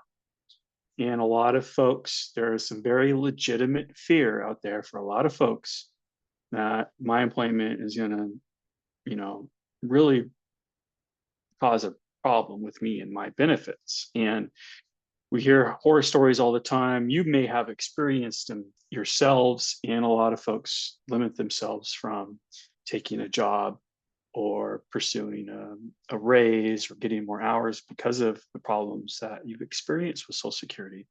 So my goal today is to help ease some of those concerns and give you some resources that will show you that you can go out there and work as much as you want, I promise you. And with the proper help, you could avoid any real problems with Social Security. So we're going to go over that today. All right, let me see if I can advance these slides. There we go. Okay, a little bit about me. I got an introduction already. But yes, I've been working in the Social Security and Disability Service space for about 15 years now. Most of our work has been done with the regional center system up and down the state. And we also provide benefits counseling to people with disabilities outside of the regional center system as well. So I also have a staff of certified benefits counselors who really help me and help our clients really understand Social Security benefits. And we've come together with our experiences to really get to understand how employment impacts benefits and the help that is out there for you to get. And let's say you're on benefits and you're trying to work. It sometimes just seems overwhelming with the amount of rules and benefits and programs that you have to deal with. If you do a search, for me, it sometimes even feels like just a nightmare to try to get it all in order. And sometimes I like to call this an example of bureaucratic trauma. Either you may have gone through issues with Social Security in the past, or just trying to navigate the system is so daunting that it leaves you not really wanting to deal with it, right? But I want you to leave today remembering two things: that there are two very important programs out there that get talked about very little. We don't hear about these two programs very much. And in fact, one of them, I've been the PABS program here on the right. I've been doing this for 15 years. I only learned that existed 2 years ago. So imagine my shock and surprise when I learned that there's free legal assistance here in California for your Social Security benefits when you have a job. Underutilized service. We got to get people connected to this. So I'm going to show you this slide again at the end, but I want you to remember two things. Something called WIPA, which means Work Incentive Planning and Assistance. This is a program. There's a couple different shops for this, agencies around California, depending on where you live, who run this program that can help you in a very, very involved way with your employment and your Social Security benefits. They'll work with Social Security to make sure you avoid overpayments and getting your benefits turned off before you're ready. This other program, PABS, Protection and Advocacy for Beneficiaries of Social Security.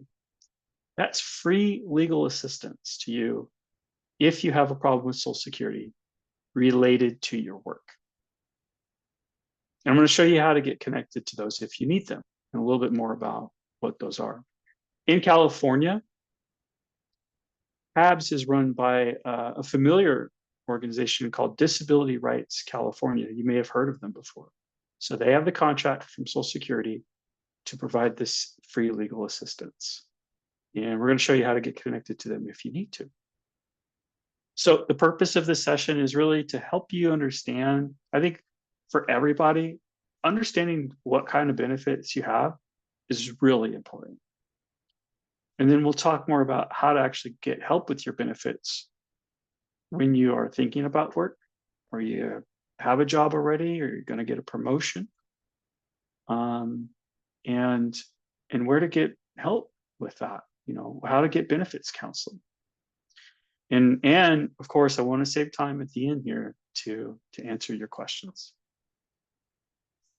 Okay, so quickly, you know, benefits is a very complicated topic. If you look at Social Security rules, they could fill up, you know, hallways and hallways and hallways of paper just on what their rule system is alone. But here are some simple steps to really understanding your benefits.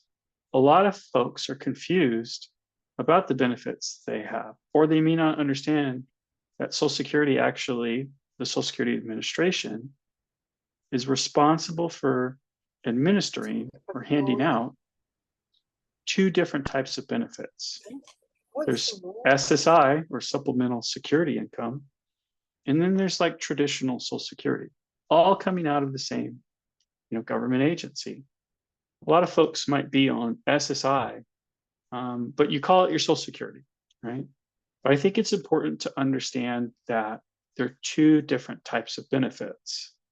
They look the same, they come out of the same department, but they both have their own set of rules, and your employment impacts these benefits differently.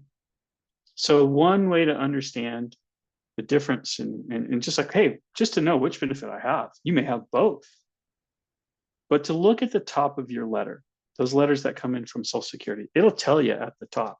First, it'll tell you it's coming from the Social Security Administration office, but the second line will tell you what type of benefit you have. So in this first image up at the top, it says Supplemental Security Income. That's SSI. And that's different than Social Security benefits, which on the bottom image, it tells you it's retirement, survivors, and disability insurance. That's a long phrase for just traditional Social Security. Like what you pay in, what you pay out of your paycheck to the Social Security program and what you get back. Another way to look at this, and somehow, excuse me, I really apologize. My little notes here got flipped around. One way to know you have SSI, and I need to fix this slide, is if your benefit comes in on the 1st of every month, ignore this little on the 3rd. If your benefit comes in on the 1st of every month, very likely that's SSI benefits. If it comes on the 3rd of every month, or another Wednesday later in the month, it's a Social Security benefit. And this is just a foundation, basic understanding that you may have, a benefit. You may have call it Social Security, but it's actually SSI, and there's different rules you have to watch out for. For example, if you're an SSI, you can't have more than $2,000 in your bank account, right? I think a lot of us know that, but that's not the case for regular Social Security. There is no limit on how much money you can have. But if you have SSI, you have to worry about that, and that confuses people a lot. So really remember that there are two different types, and one is we call Social Security, and one we call SSI. Social Security comes from if you or your parent paid in from their taxes into Social Security. It's a retirement program. And so you can get it off of your own work record or your parents' work record. If your parent is retired, disabled, or deceased, or you are disabled and you paid into the program, you can get it. And it's something we call all or nothing. If you work, if you work enough, all of it can go away. There's certain rules that make that happen. So you either get all of it or you get none of it when you work. SSI is very different. SSI, they'll actually run a calculation. And depending on how much you earned in a month, they'll run that calculation and decide, well, now this is how much you're going to get. So it's an all or some benefit, we call it. And you don't need to have paid into Social Security through taxes to get SSI. SSI is kind of like, well, it's almost like universal basic income, but only universal to folks with disabilities or if you're elderly. Okay. And it's a basic needs program. So those are the things I like to make sure people understand. You got to, if you know that which benefit you have, it's going to make your life a little bit easier when you go to work. All right. I don't want to spend too much time here because it does get complicated, and there's plenty of resources on the internet that I can show you where you can learn a little bit more. But just know when you go to a Social Security office and you walk in and you meet with somebody out a window, that person may either work on the SSI side of that office or the Social Security side of that office. They usually are in each program, but you're there to talk to them about your benefit, and they may not really be the expert on the type of benefit you have. Like, for example, you may want to talk to them about SSI, but they are the Social Security expert. Know that at their offices, they refer to SSI as Title 16 or T16. So if you sit down in front of somebody and you want to have an SSI question, you can ask them, are you a T16 expert? Can I talk to somebody about T16? And they'll sit back in their chair a little bit and they go, oh, whoa, they're using our language. This person must know what they're talking about. And you're likely to get a better answer. Because we all know if we've been into a Social Security office, we may have talked to 5 different people and gotten 20 different answers from them. It's a very complicated program. Also understand that if you get SSI, you automatically get Medi-Cal. Not a lot of folks understand that. And Medi-Cal and Medicare are different. We'll try to if you have questions about that, we'll answer that at the end. I want to show you this website. It's called Disability 101. A lot of people have questions about, well, how much can I work before my SSI goes to 0? This website here, it has a calculator for that. And it's very, very useful. Let me see if I can get this bar out of the way, and I'll open it up for you. I'm going to put this in the chat. You can Google this. Just Google Disability Benefits 101, California. And they have these benefits and work estimators. These are great. Or school and work estimate, or whatever you have a question about. I use this website all the time. It's my favorite website. And it gets better every year.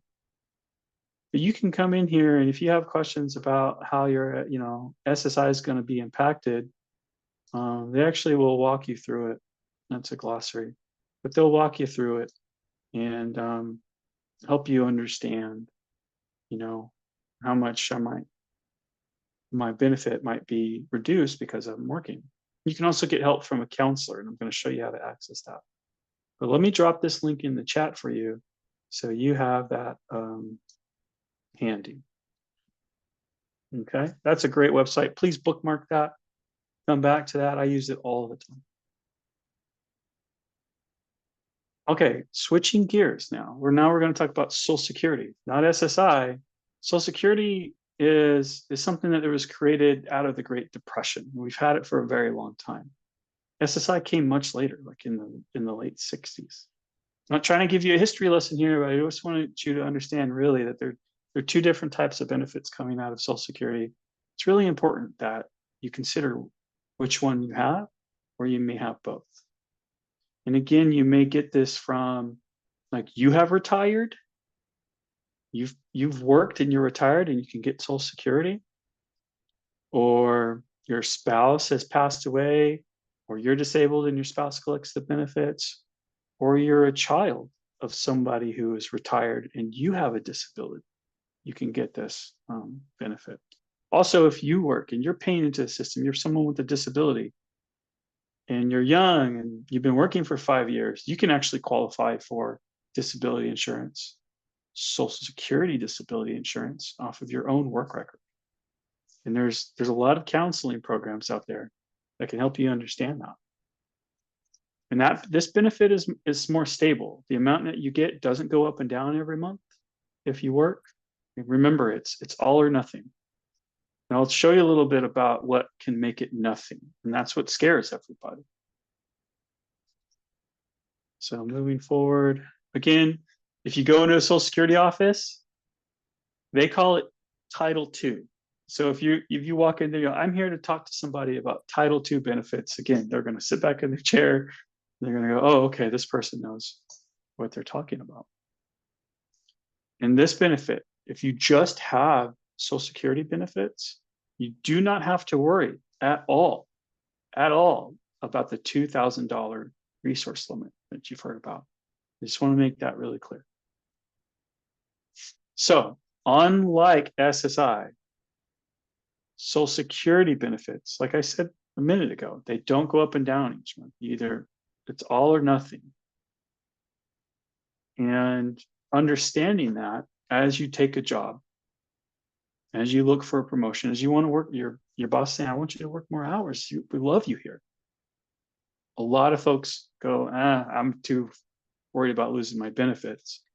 That happens a lot because Social Security doesn't know about, maybe some supports that you have. They don't know about everything going on in your life that actually could have helped you keep your benefits. And they look at something, and this is a phrase, substantial gainful activity. This is a phrase that you should be aware of if you have Social Security income. It's actually, there's a dollar limit tied to it. I'm going to talk to you about that in a few slides. So, okay, what is substantial gainful activity? We call it SGA. This slide's a little outdated. It's basically a limit. It's saying that you're not disabled anymore. You can work, so you're not going to get Social Security disability benefits. Social Security has a very different approach to what a disability is, as opposed to, let's say, you and I are, or the state of California is. Social Security only bases disability on whether you can work or not. That's all they can really consider. We understand that disabilities, like, they're lifelong lasting. And whether I work doesn't really, if I work, I still have this disability, but Social Security looks at it differently. Like, well, you're not disabled in the eyes of Social Security if you're earning enough money each month. We just care about whether you can work. Okay, so right now, in 2024, this limit that'll impact your Social Security benefits and could turn them off completely is $1,550. And that's pre-tax, right? That's your gross earnings. And a lot of people run into this problem. A lot of people, refuse to take more hours or a raise, because if I go over this number, I could lose my whole benefit entirely. and the Medicare that comes with it. And I could end up with a huge overpayment. And it doesn't take much, right? Especially in California. That number doesn't change per state. So Californians are at a disadvantage for SGA because our minimum wage is really high. And so just on part-time work alone, if you work 3, 8-hour days a week, you could hit that number if you're on minimum wage. And if you're just attempting work. So it scares a lot of people. And, we know that fast food work, that's gone up to $20 an hour too. So there's a lot of jobs out there that are starting off at $20 an hour and more, and you could hit that number really fast. But I don't want you to be scared about that number. It's just know that that's what we have to start to work with. Okay, because there's so many different ways to avoid SGA. Let me take a break here and tell you about a guy I met out in Baltimore. He was giving a benefits presentation, and he had spina bifida. He was in a motorized wheelchair. And he told me that having a disability was a lot like having an extra tax. That things were just more expensive and took longer to live the day-to-day life and go to work. And it made complete sense. He had to pay more to maintain his wheelchair for some hearing aids. Just everyday life was more expensive. Social Security actually does understand that. And they'll take that into consideration when counting the amount of money you make. So if you are paying out of pocket related to your disability, or maybe somebody else is, like the regional center or the state is paying for you to have a job coach, or you have some kind of other supports, Social Security will take that into consideration and will actually raise the amount of that limit. You can earn more. You can keep your paycheck and keep your benefits. You just have to let them know that. So we got a thumbs down here, how do we avoid SGA? Do we want to limit our hours? Do we want to reject pay raises? No.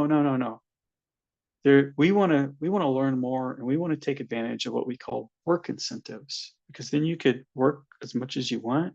You can pursue that passion of yours, that job that you want to have. And you want to work with the benefits counselor or that WIPA agency and Social Security to make sure that they understand that you might have some supports that increase your limit. You can work more and they won't take your benefit away. Or maybe one day you get comfortable enough to where you don't need your benefit anymore, and you're ready to rely on your work income like anyone else. So these programs and these work incentives are very complicated, but I want you to know that there's help out there for them. And I want to give you a few brief examples of what these work incentives are, because when I learned about them, it completely blew me away. Let me do a quick check. Christine, how am I doing on time? I forgot my time limit. About 15 more minutes. Is that right? Yeah, you can keep going. We Okay. have you until 11:50. So as long as you want, in terms of leaving Great. time for questions. Okay, I think we're on a good pace here. I want to make sure I'm not going too fast or too slow too. I'm just checking in. And I haven't been able to look at the questions yet, but I most certainly will dive into that at the end. Yeah, I'm sure and if you we're gonna have prefer a at ton the of them. end, we can do them at the end. All right, sounds good. I look forward to those. That's where all the fun is. All right, so work incentives. Again, I'm telling you that there are, Social Security recognizes that having a disability is like having an extra tax. And there are these, what we call work incentives, that will, again, help you work and avoid losing your benefits before you're ready. And there's two major ones. There's ones that we call subsidies. This one was, when I learned about this, it blew my mind. Let's say the regional center or DOR or someone is paying to have a job coach with you at a site. Social Security will actually go, well, whatever that job coach is being paid, well, then we're gonna apply that to your record, And let's say that job coach was, it costs $500 a month for that job coach to be here. They're going to go, okay, we're going to take your SGA limit and increase it by $500. I hope that makes sense. So like now your SGA limit is $2,050. I was like, wow, what do you mean? But somebody else is paying that. Look, it's okay. We understand that you're trying out work and you need help. This is an incentive to get you to try work. And this could be like, let's say you live in a care home, or let's say you have some kind of supported living service. And that service provider is helping you get ready for work, helps you prepare in any sort of way just to be able to work. And they're very flexible with this. That also will count as a subsidy. So any kind of support you're getting out there, you really want to think about that. You can be so creative with this. And that WIPA program I talked to you at the beginning, they know how to get these subsidies turned on for you. So I'm going to show you how to get connected to a WIPA should you need that, and the different levels of benefits counseling that are out there. The other type of work incentive is what we call an IRWE, impairment related work expense. Basically, this is just money you pay out of your own pocket related to your disability and your employment. So for example, let's say you have hearing aids and you're paying out of pocket for batteries and for the hearing aid themselves. Let's say you have like special transportation that you need and it's related to your disability to get to work. You can actually claim those and they will increase your limit again. So say you pay $500 a month related to your disability out of your own pocket, and it's related to your work. Social Security will go, okay, we see that. It's like having an extra tax. So we're going to give you basically like a tax break, right? We're going to increase your limit from 1,550 to 2,050. So that's how it works. And don't worry, you don't have to remember all of this, because there's counselors out there who know how to get into the details with you. You just want to be prepared to know that these kind of supports that you might have and the money you may be paying out of your own pocket related to your disability is something that you should communicate. It's something that you can talk to about Social Security about, because they want to know. They'll actually send you something called a work activity report every once in a while if you have a job. And on there, it kind of asks some questions that get to this.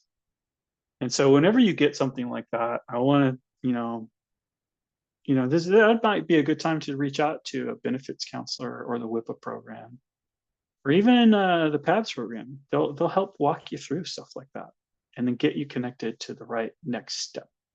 For me, that's always important. What is my next step? Who can help me explain this stuff to Social Security? Explain stuff about my life and my employment to Social Security.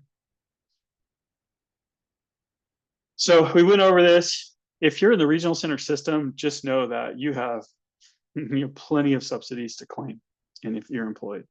And if you're not in the regional center system, and you have some other supports, there's a lot of flexibility here. We could probably find some subsidies for you that would increase that limit, or they take away your benefits. Here's some more, examples of impairment. I know someone who had to install a lift in their van for their wheelchair, and every year it needs maintenance, and it's a couple thousand a year. They actually will allow you to claim that as an out-of-pocket expense, and you can break that up over the months. It's very flexible. But when you claim those, it's got to be related to your employment somehow. And it can't just be non-disability. Like, let's say you needed work boots. That's not an impairment-related work expense. Let's say it was work boots that helped you with your posture and they're very specific for your disability. Yeah, you got a case there now. So again, we talked about how do I actually get help with work incentives. Before I talk about that, let me just say that there are benefits counselors out there too. DOR provides benefits counseling. I heard someone earlier in a presentation say you really have to advocate for yourself there. I say, yes, that's true. And their benefits counseling programs, I've heard, they're pretty at capacity. But DOR alone doesn't provide benefits counseling services. There are other what we call employment networks and benefit counseling services in your area. I'll show you how to get connected with them. And one step up from a benefits counselor, in my opinion, is this WIPA program, who actually help you in the long run make sure Social Security understands that you're paying out of pocket for your disability for your work, or you have some subsidies to claim. You have a job coach, or you have a supported living provider. But let me show you actually how to find it in your area. And that takes us to chooseworkssa.gov, or you could call them. But this website will help you find a local benefits counselor, your WIPA program, and PAPS program contact. The PAPS program contact is the same for the whole state. It's disability rights. So I'll show you that. But here's the website. I'm going to drop this in the chat. Where's the chat? There it is. Okay, here it comes. And this is going to help you find a benefits counselor. You come here and you can do like a guided search, or you can do a direct search, depending on like what exactly you want to have. Maybe you don't know. And it's going to ask you some questions. Where is your zip code? And then when you complete this, it's going to show you who's available in your area to provide the benefits counseling, and who is the WIPA in your area to provide that expert level of work incentive work, working on your behalf with Social Security to get that stuff applied to your record so you don't lose your benefits before you're ready. So this is a great website to know who's available in your area that's going to help you with benefits counseling. So it'll show you all the different levels: benefits counseling, WIPA program for more, I'm working now and I'm on my path, maybe my benefits stopping, but I have subsidies to claim. And then free legal assistance through PABS, which I'll give you that link also later. But bookmark this one if you're thinking about working, or you're working now, or you may already be getting close to earning like $1,500 a month.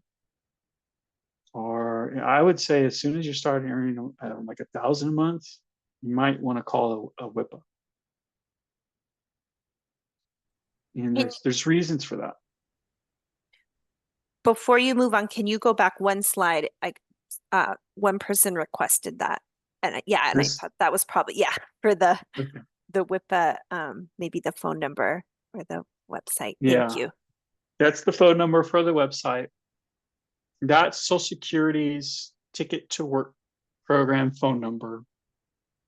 And if you get a hold of somebody there and you ask them for the WIPA in your area, they should be able to help you. Great. I haven't called that number in a while. I know that there were some issues last year with it. If you're having problems, I'm going to give you my email address and phone number at the end of this. I don't care if you email and call me. This is my passion. I want to make sure people are getting the services that they're entitled to. I'm kind of tired and frustrated that, our system doesn't do enough to promote these services, especially here in California. And that's why I'm so thrilled that I was invited to talk about this today. I can tell how much you care about this. Okay. All right. So that's the WIPA program. Switching gears a little bit, because this comes up a lot. I got an overpayment, or I want to avoid an overpayment. What is an overpayment? And you probably gotten a letter in this from Social Security in the mail about this. What happens if you receive more money than you were supposed to? I worked and now I've got an overpayment. And now Social Security says I owe them back, $1,000. My advice is generally relax. Try not to worry about it. Especially if you're on SSI. Remember, it goes up and down depending on how much you work. Social Security takes forever to process information about your work. And you're always going to have fees if you work and you have SSI. You're always going to have these if you work and you have SSI. Because they're always playing catch up 2 months. And it's okay. If Social Security says you're an SSI or you owe us $1,000, likely you're going to go, okay, well, we're just going to take $100 away extra from your SSI each month. You don't actually have to send them money most of the time. You don't have to worry about sending them $1,000. And you're still going to take home more money overall if you work and you have SSI than if you just had SSI only, if you didn't work. You're going to have more money in your bank account, more income coming to you if you work and you have SSI. Briefly, you know, SSI people like ask, like, how much can I work before it goes to zero? Just know generally, like, they don't count like the first $100 and $200 that you earn each month.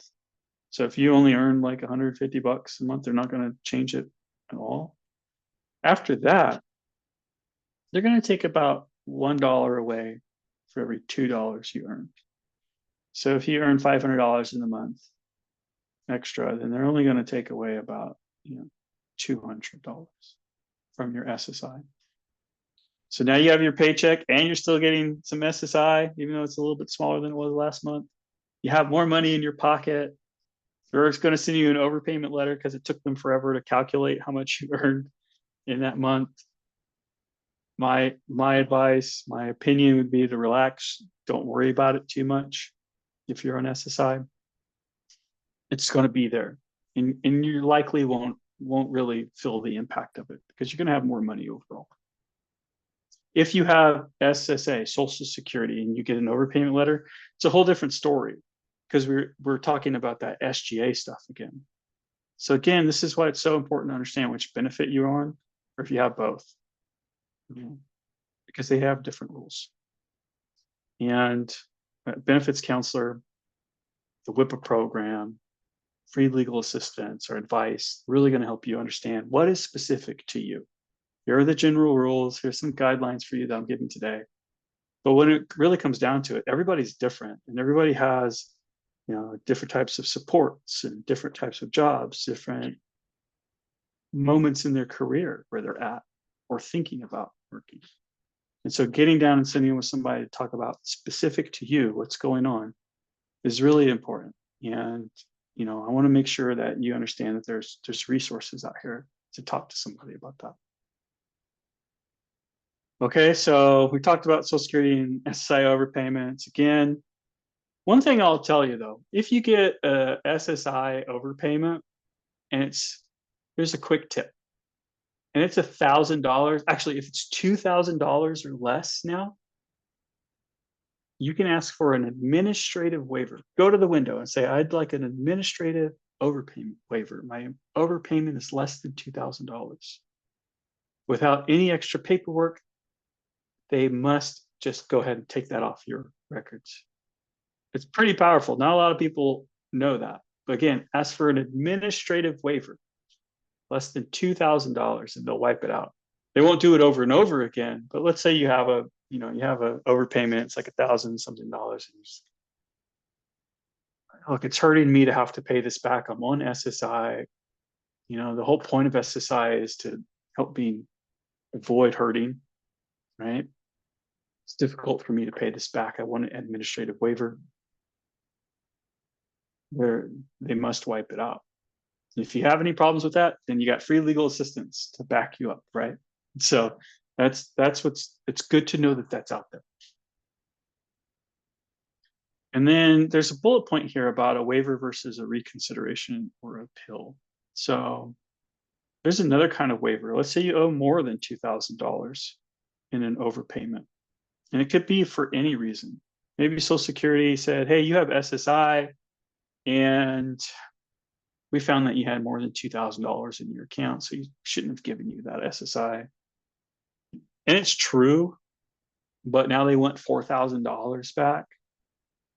And you're like, yeah, it was true, but I really can't pay this back. You can actually ask for a regular waiver, an overpayment waiver, and it's a form, and you'll demonstrate to them, you'll show them, you know, that you really, I don't have any money to pay this back.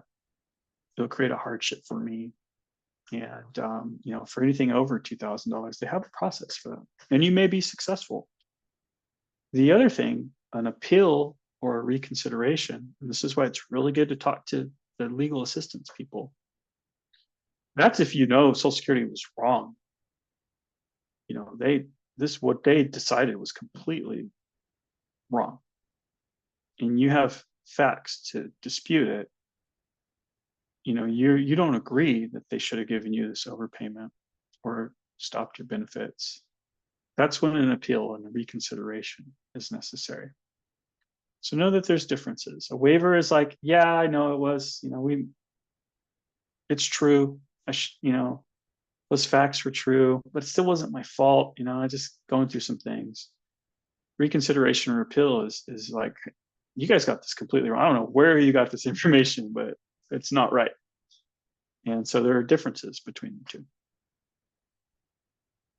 A lot of words on this slide, but I just wanted, it's kind of explaining what I just did right now, but this is why I think it's very important that even if CABS isn't going to help you because you're maybe not employed yet, they should be able to, if your Social Security benefit questions related to employment, they should be able to help you. There are other services like, you know, legal aid in your areas that could help. I would just, you know, kind of Google that, you know, free legal assistance. If you're connected with the regional center, you know, they're actually supposed to help you apply for benefits and things like that. So there's many ways to advocate for yourself around like questions about your benefits as well. There's so many different paths to take. So let me talk to you about the free legal assistance. Again, I think this is a program that's very underutilized. Even like I didn't really know about it after being in this field for so long. And when I learned about this, I was like, this is fantastic. We need to get more people connected to this when they need it. And really, this is to help provide you with legal assistance and guidance when you're seeking a job or you have a job and you have a question related to your Social Security benefits, or maybe you just need assistance with that waiver or appeal. They're supposed to provide you with that service. And here's their number. And I thought I had updated these. I must have got my slides confused. They had a booth at the last time I presented this slideshow. They're not here today, but here's their website. And the only way to actually go through their intake process is to call them. And their phone lines can be busy because they're operating more than one program.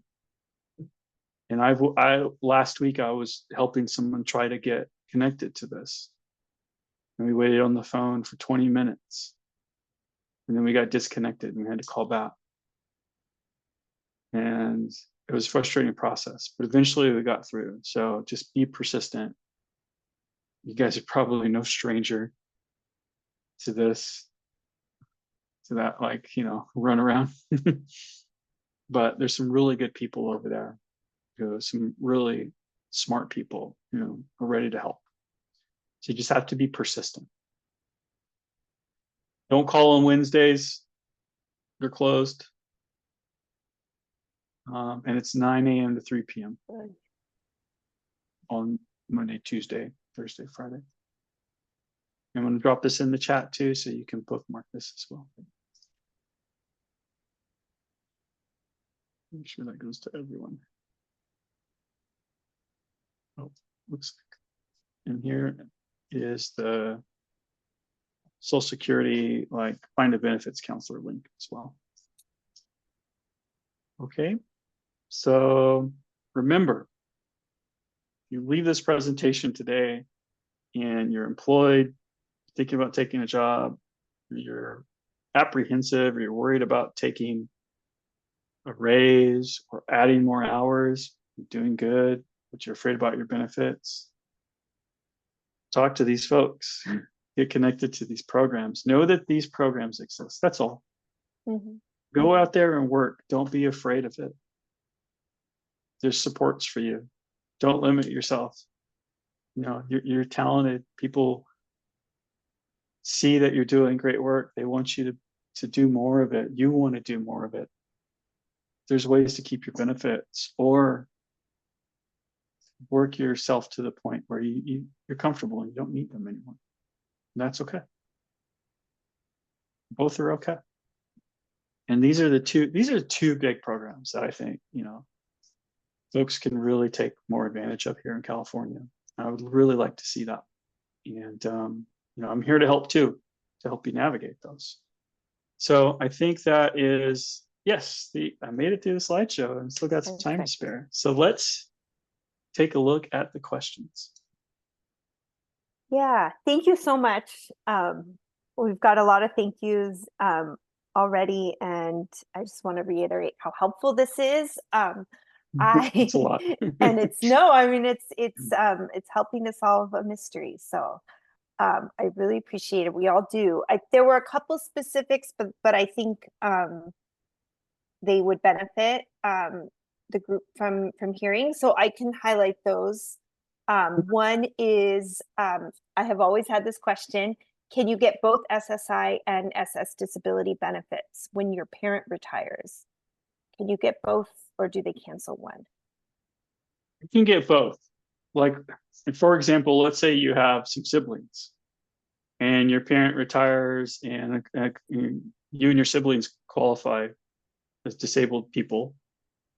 You split a pool underneath your parents' benefit. So if your parents' pool for their children, disabled children, is $1,000, you have a brother who's also disabled, then you both only get $500.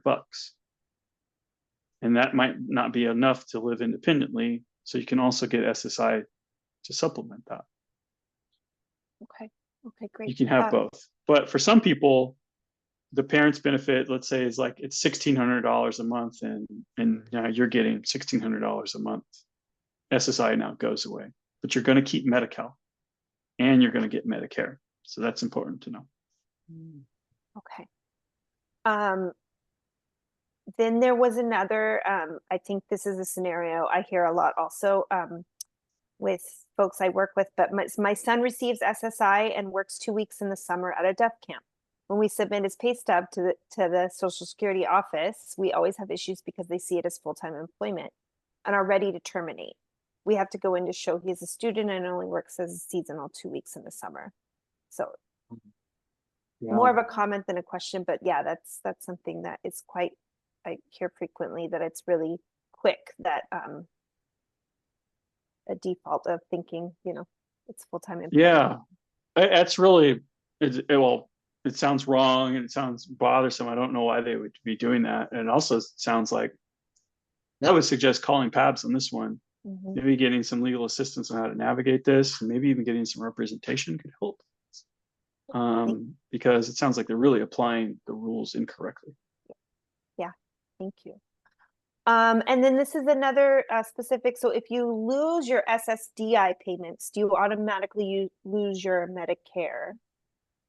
Oh, I love this question. So yeah, let's say Social Security says you're no longer disabled in our eyes, and what they call cease your benefits, terminate your benefits.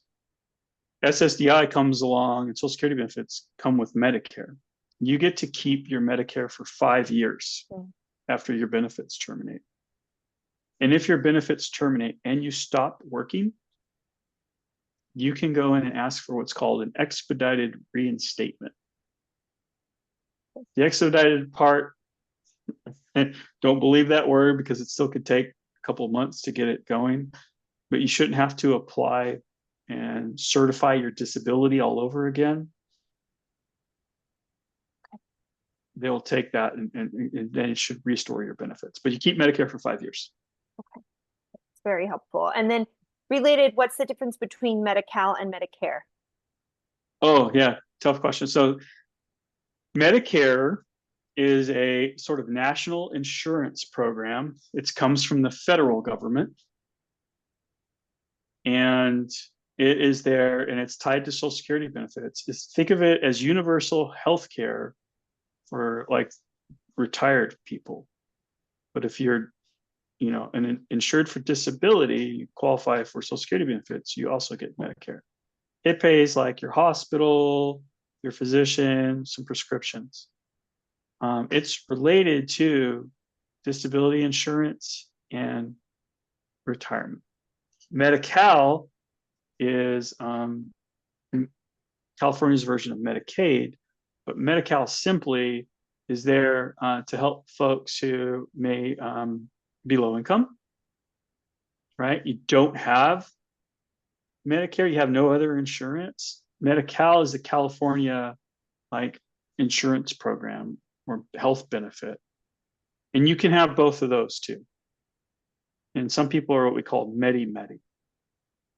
And you'll know if you are that, if you go look at your Social Security letter, and on it, it says that the state of California pays your Part B Medicare premiums. It's like $100 a month. So it's another benefit of having both things. But I suggest for more information going to Disability 101 California. You could just Google that too. And they do an excellent job of breaking down Medicare and Medi-Cal. Okay, great. Thank you. And we did get multiple requests for slides and for a recording. So those, my understanding is we'll provide those to folks afterwards. But yeah. Thank you. So my, parting words of encouragement are that whole concept of bureaucratic trauma is real. It's, Social Security is hard to work with. It's getting harder to work with them. But there are a lot of programs and people out here who are committed to helping you with this. And we want you to not ever have to worry about limiting yourself. You're talented, you're smart, and you have so much to offer. Let's not let the benefits part hold you back. Let's help you navigate through it. I'm going to put my email address in the chat and my mobile number. Feel free to text me. And I wish you the best of luck. Thank you for having me today. It was a joy. Gosh, thank you so much for your presentation today. I will tell you, this is always an issue that comes up, always.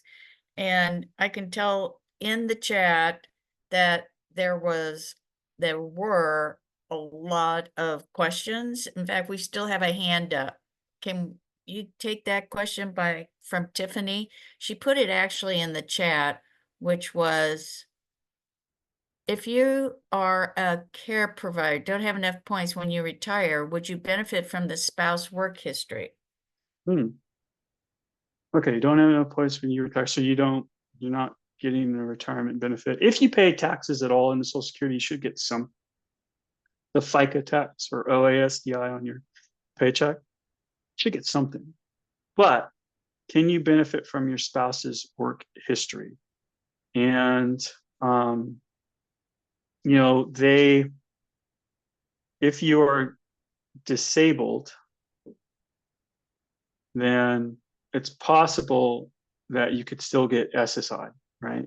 But when you're married, there's something they call a marriage penalty. I'm trying to remove it through advocacy in Washington. It is harder to maintain and get benefits on your own when you are married because they count your spouse's income. So my advice would be to, maybe even talk to, a free legal expert, consult the disability website. But it's unfortunate that there is this marriage penalty, something that, frustrates a lot of us. And there's a lot of good advocacy being done to get rid of these marriage penalties, but it is much, much harder to get benefits unless both of you are on the same benefits. So there's a joke going around there, like on dating websites, if you're on benefits and or you want to get on them and you're looking for a partner, like, you know, swipe, what is it, right, on folks who also have the same benefits as you. Oh, goodness. Oh. Well, again, thank you so much for your presentation. This is always such a lingering, ongoing issue for families, youth, and young adults.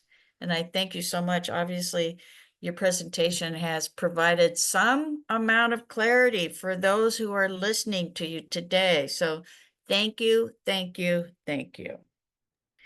And I do want to say before we break for lunch, we have 2 panels this afternoon of advocates who are going to share their lived experience about transferring their care from pediatric to adult care, what kinds of challenges they met, what worked.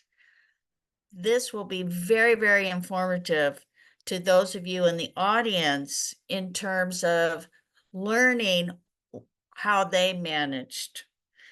The other presentation is by the members of the Chinese SAGE self-advocacy group. And these are young people who started this group, this self-advocacy group, and they're doing wonderful things. And it is an example of what young people can do to empower themselves and move forward. And we have a couple of members of that group who will be discussing their experience. And hopefully that will provide inspiration to others listening to help facilitate other self-advocacy groups. So thank you so very much. And we'll see you after lunch. Bye, everyone, and thank you.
Well, hello, everyone, and welcome back from lunch. Our next panel is a group of very visible, very public, very well-known advocates in the field. And they're going to share with you what have been their experiences, both positive and challenging, and provide suggestions for improving access to care based on their own lived experience. So let me just introduce our panel members. First is Marisol Guerrero. Marisol is an advocate, and she has served in a variety of advocacy positions. And very importantly, she is a baker and runs her own bakery. So for those of you out there in the audience who are thinking about hosting some kind of event, you can get a hold of Marisol because she is accustomed to catering large events. Little business plug for Marisol. Next is Maria Marquez. I'm sorry, I just caught the typo there. She's a self-advocate training coordinator in the California Leadership in Neurodevelopmental and Related Disabilities Education Program at the CHLA University Center for Excellence in Developmental Disabilities, otherwise known as UCEDD. And Keisha Weller, who is a advocate, and she's member of the staff at the UCLA Tarjan Center. And her role is she is a senior advocacy and community liaison. And Wesley Witherspoon, who is our UCEDD advocate and at the CHLA, UCEDD, and he is chair of the California State Council on Developmental Disabilities. So he has a major, major policy role in the state. And we're so pleased to have, hold on, I'm getting a call from one of our, if you excuse me for a second.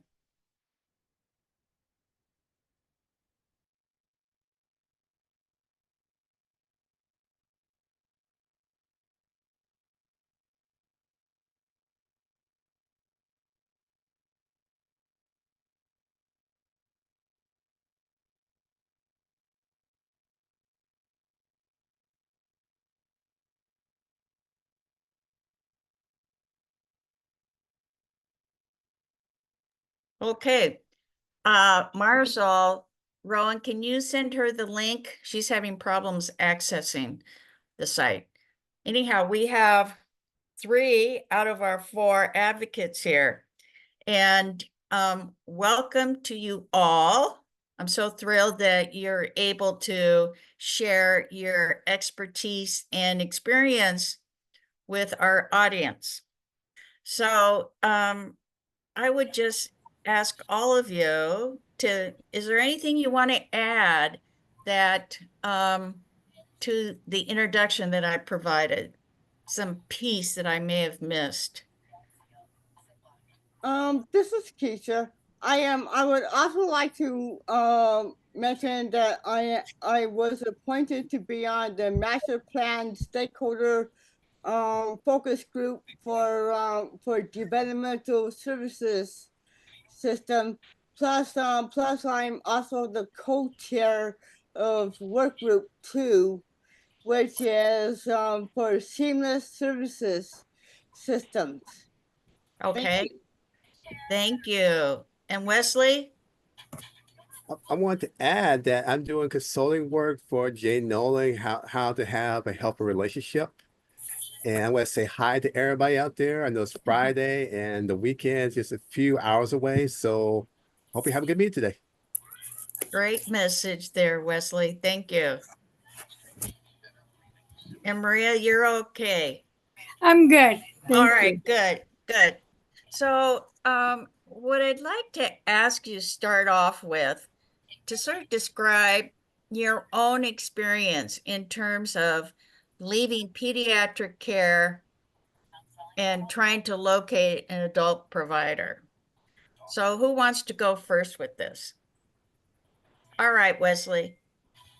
Hey, so my experience with pediatric care going to adult care. So my dad, he used to work with the school district. And once I turned 18, I went off to community college. And after I turned 18, I was off my dad's insurance. Then I was able to get insurance from the community college. And that's a suggestion for those that need insurance. But now it's guaranteed because you have to have a health insurance.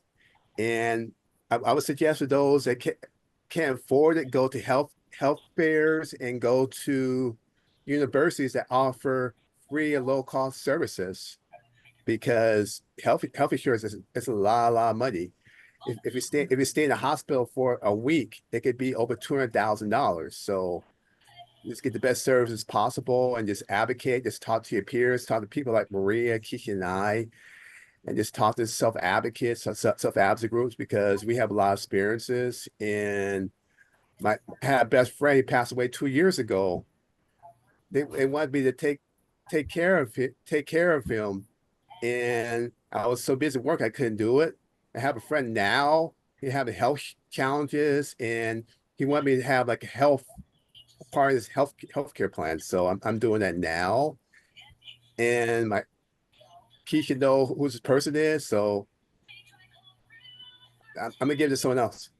What, just before we pass it on to somebody else, because you are a regional center client, did you get any advice from your service coordinator about accessing health insurance?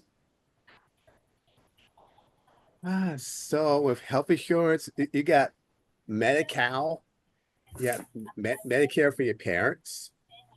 So the advice is talk to your interdisciplinary team, because people with disabilities might have to go to different disciplinarians. They might have behavioral needs, they might have health needs and things like that. And just talk and make appointments and get second opinions too, as possible. Okay, all right. Keisha. Yeah, I am. Can I'll you- definitely go, Dr. Betts. Yes. And you have a very interesting story and experience that I know you're going to share with the group. Yes, of course. I grew up in Boulder, Colorado, and as soon as I was born, and they discovered that I was a special needs child, my mom went to the University of Colorado in Boulder, aka CU, for to become a special education teacher. And I got started in Head Start, and Head Start programs are designed to foster stable family relationships, enhance children's physical and emotional well-being, establish an environment to develop strong cognitive skills. These programs they also devise integrate also unique to the child to help with learning plans, parents involvement activities. When I did not get disability related services in elementary and middle school, aka junior high school, but as soon as I got into high school, I went into the resource room for the first part of my day with a special educator. but I was mainstreamed for my second half of my day. And when I intersected with a certain special education teacher, I started getting straight A's in high school, and I was able to mainstream quite successfully.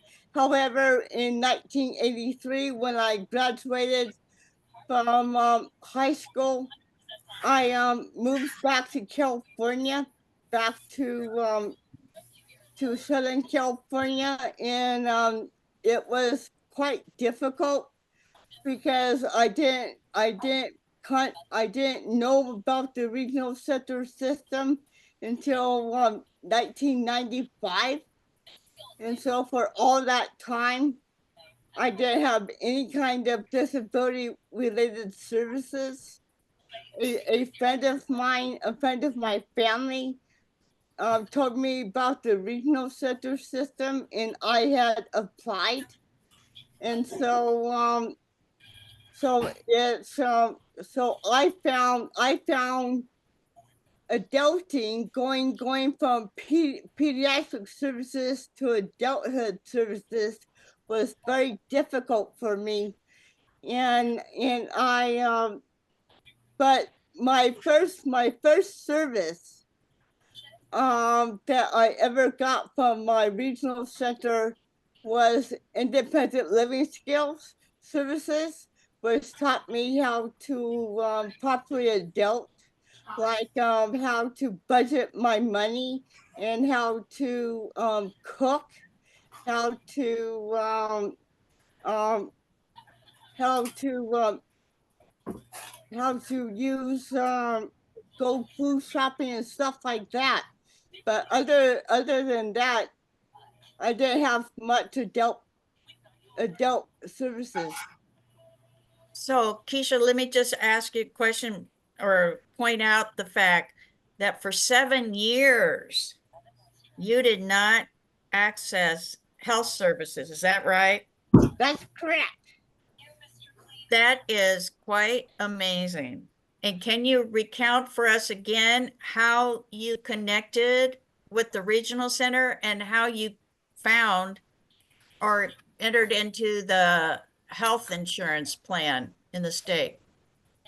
Yes, I with me, I didn't have regional center services for this first 7 years I lived in California, and a family friend who knew of the regional center system told us about the regional center system.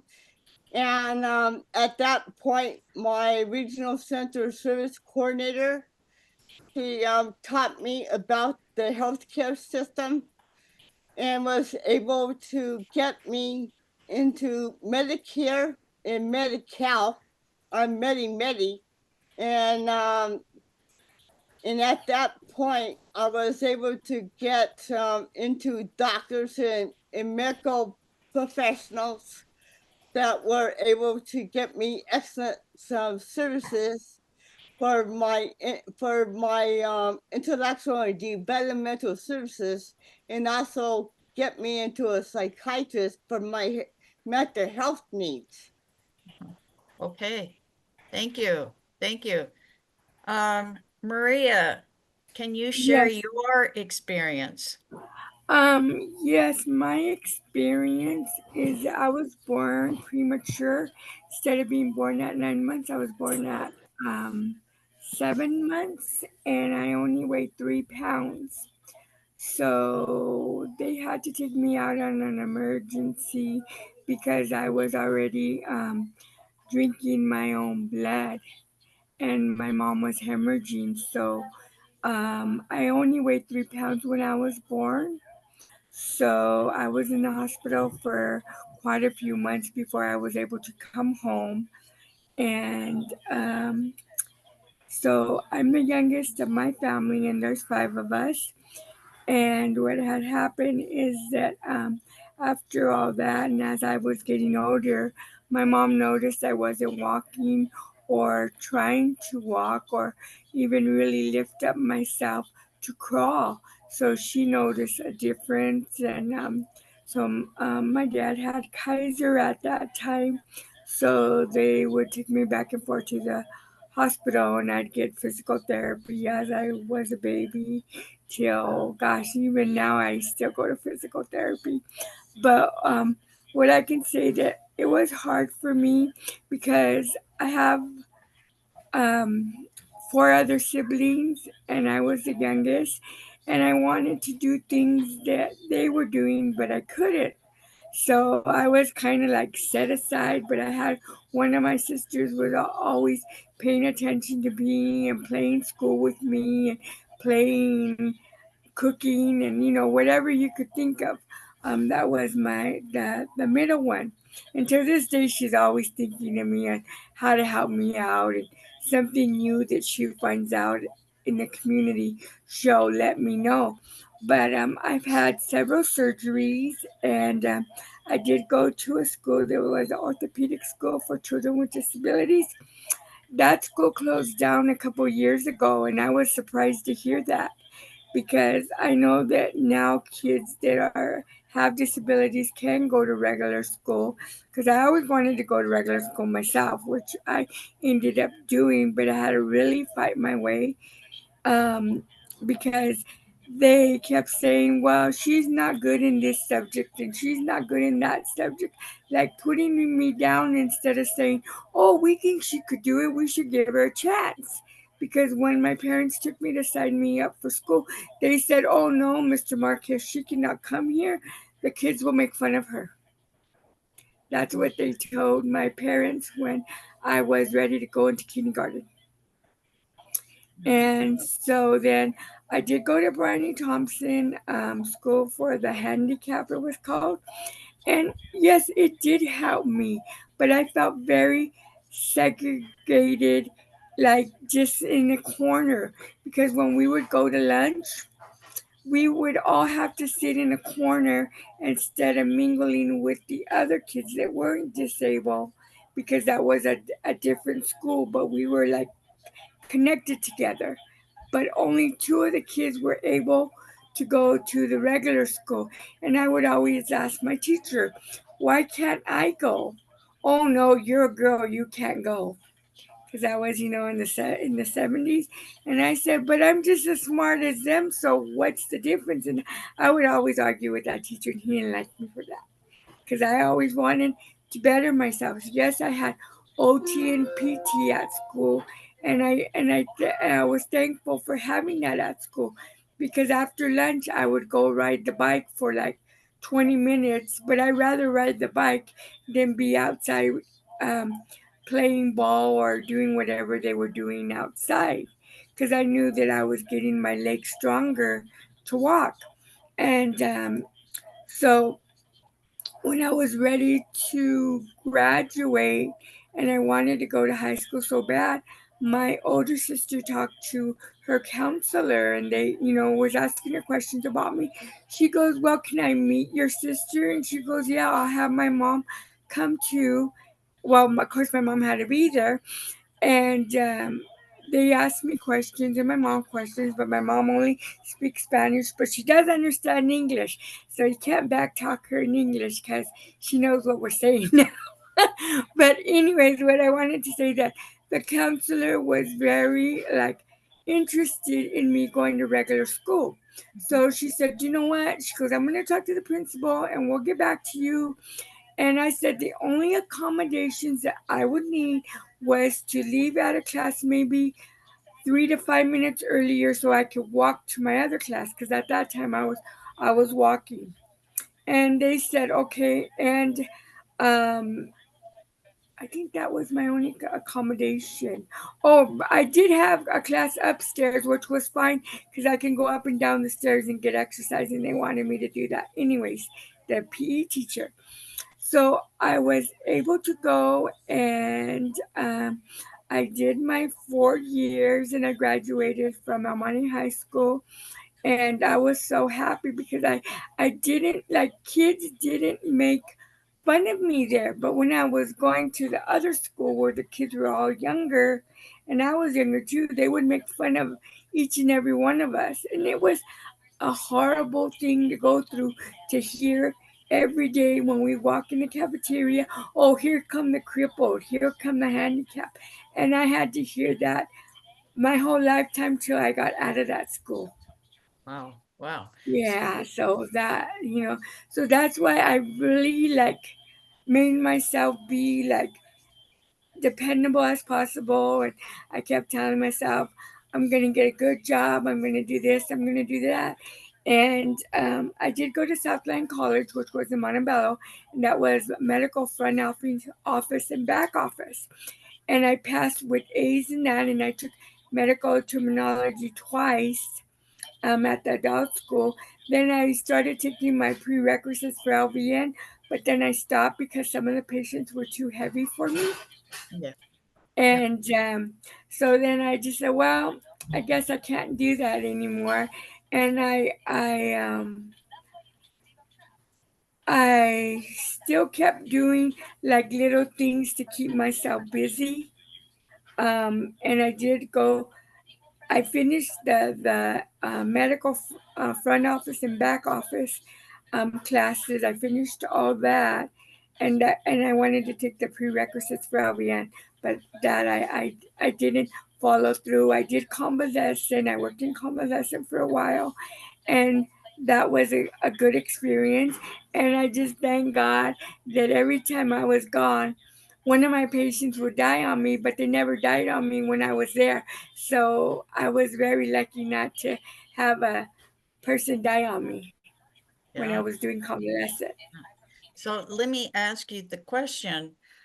When you left, because you said you had a number of surgeries, I'm assuming they were when you were younger than 21, some of those? Oh yes, I was young, and actually the school district that I live in, they had to get a teacher to come to my house so that I could have my schooling. Yeah, yeah. And they had to do that.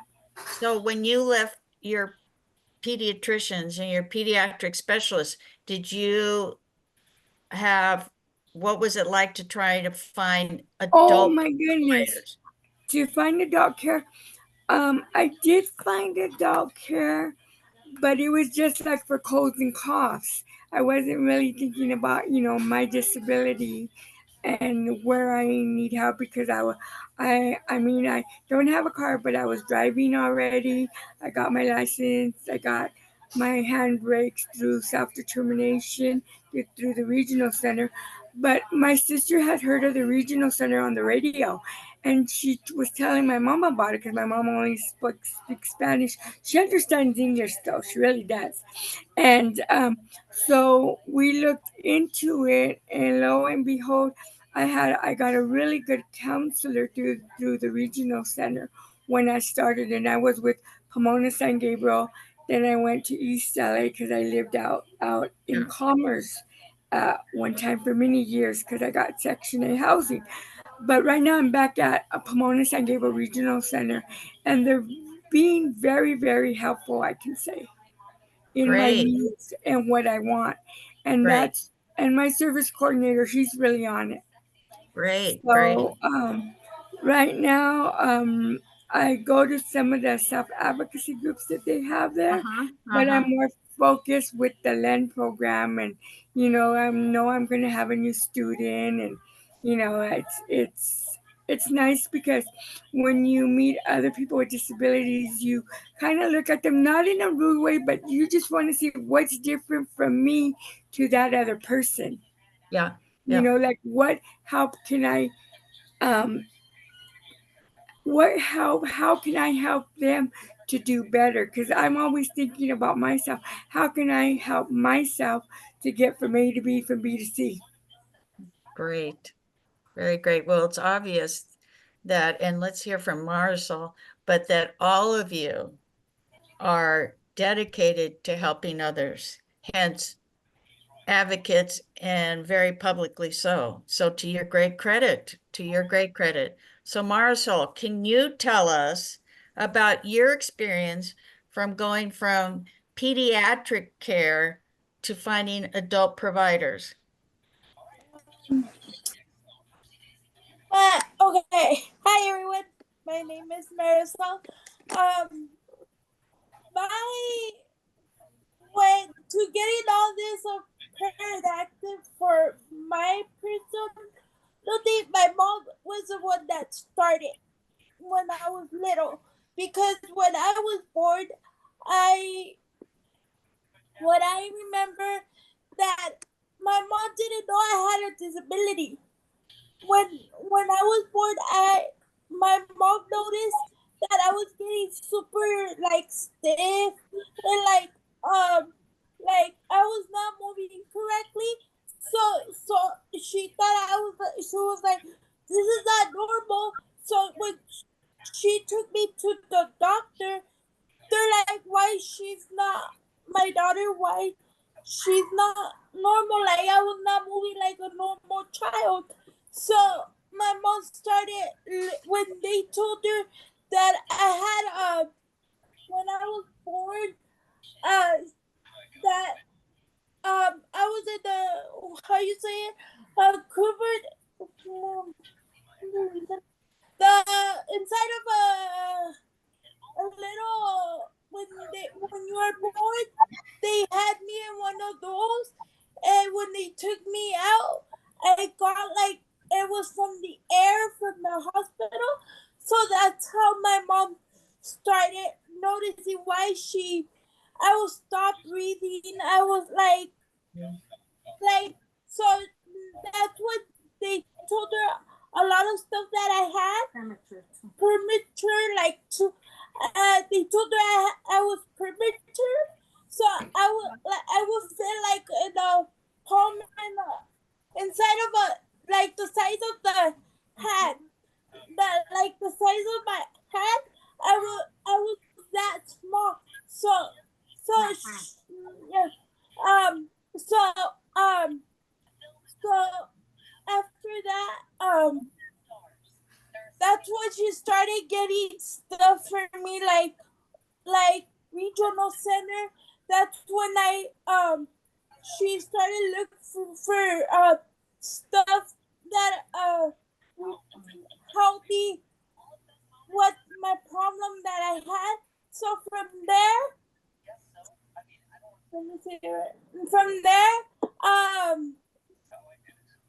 I will start getting programs.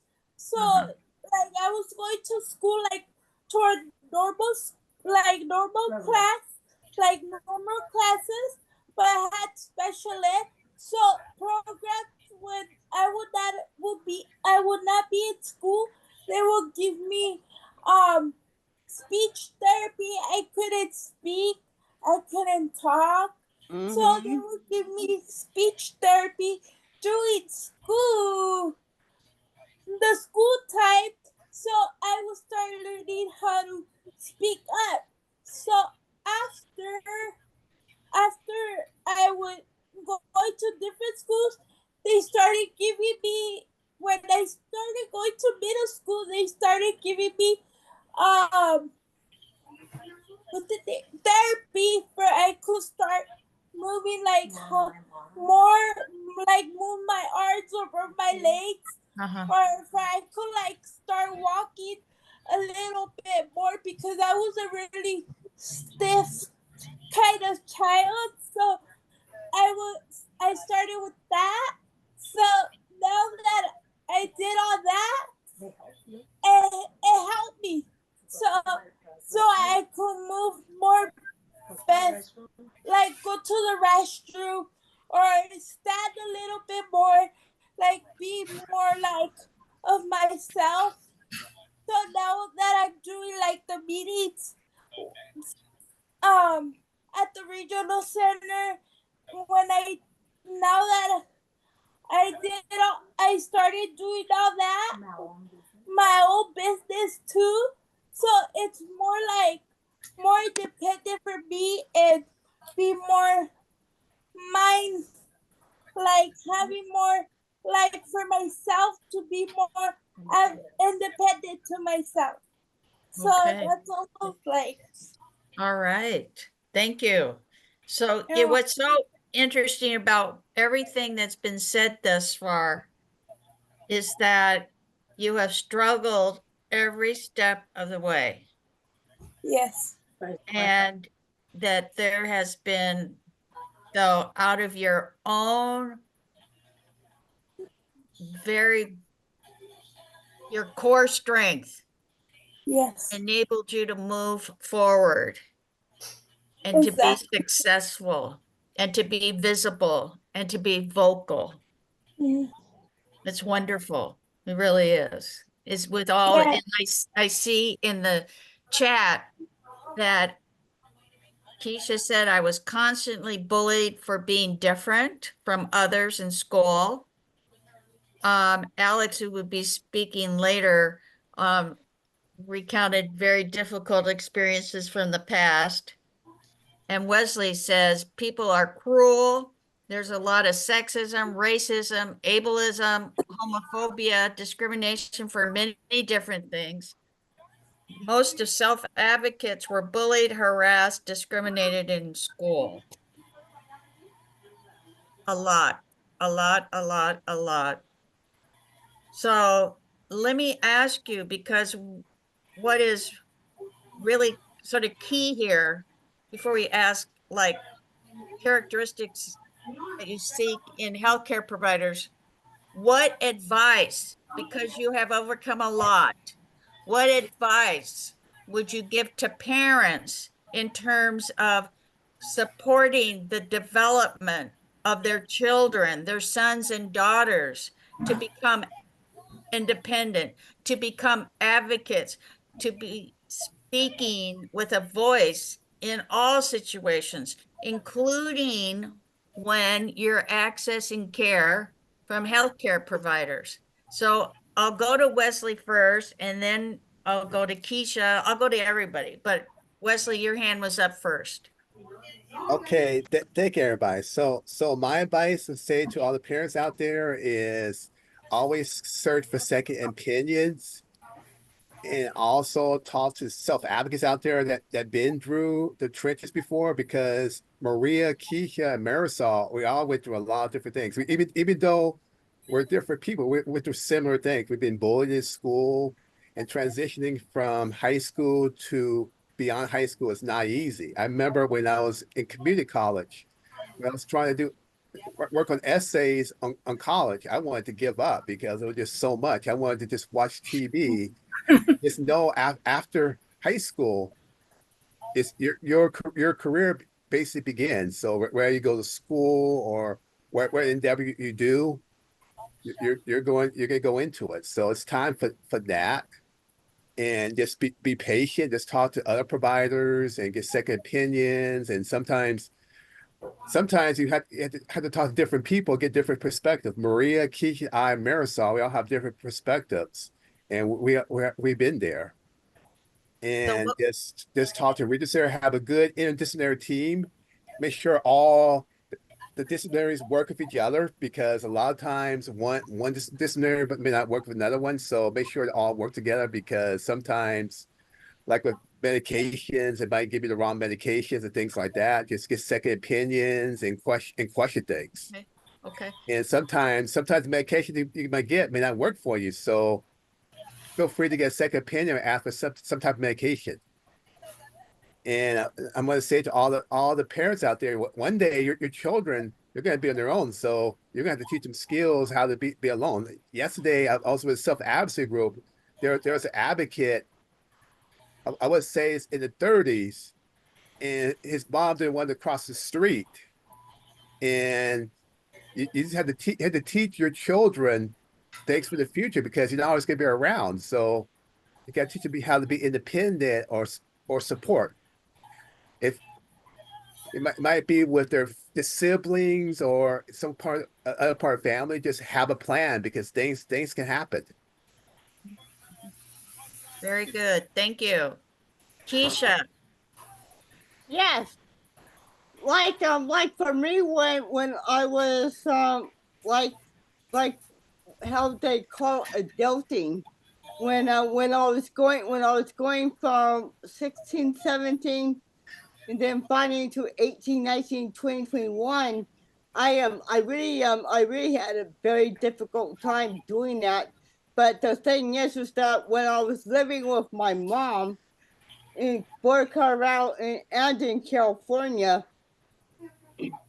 my mom focused on my strengths, like what I was doing in life, and so my strengths in young adulthood were like things like I like to be with groups of people. I like to advocate for others, and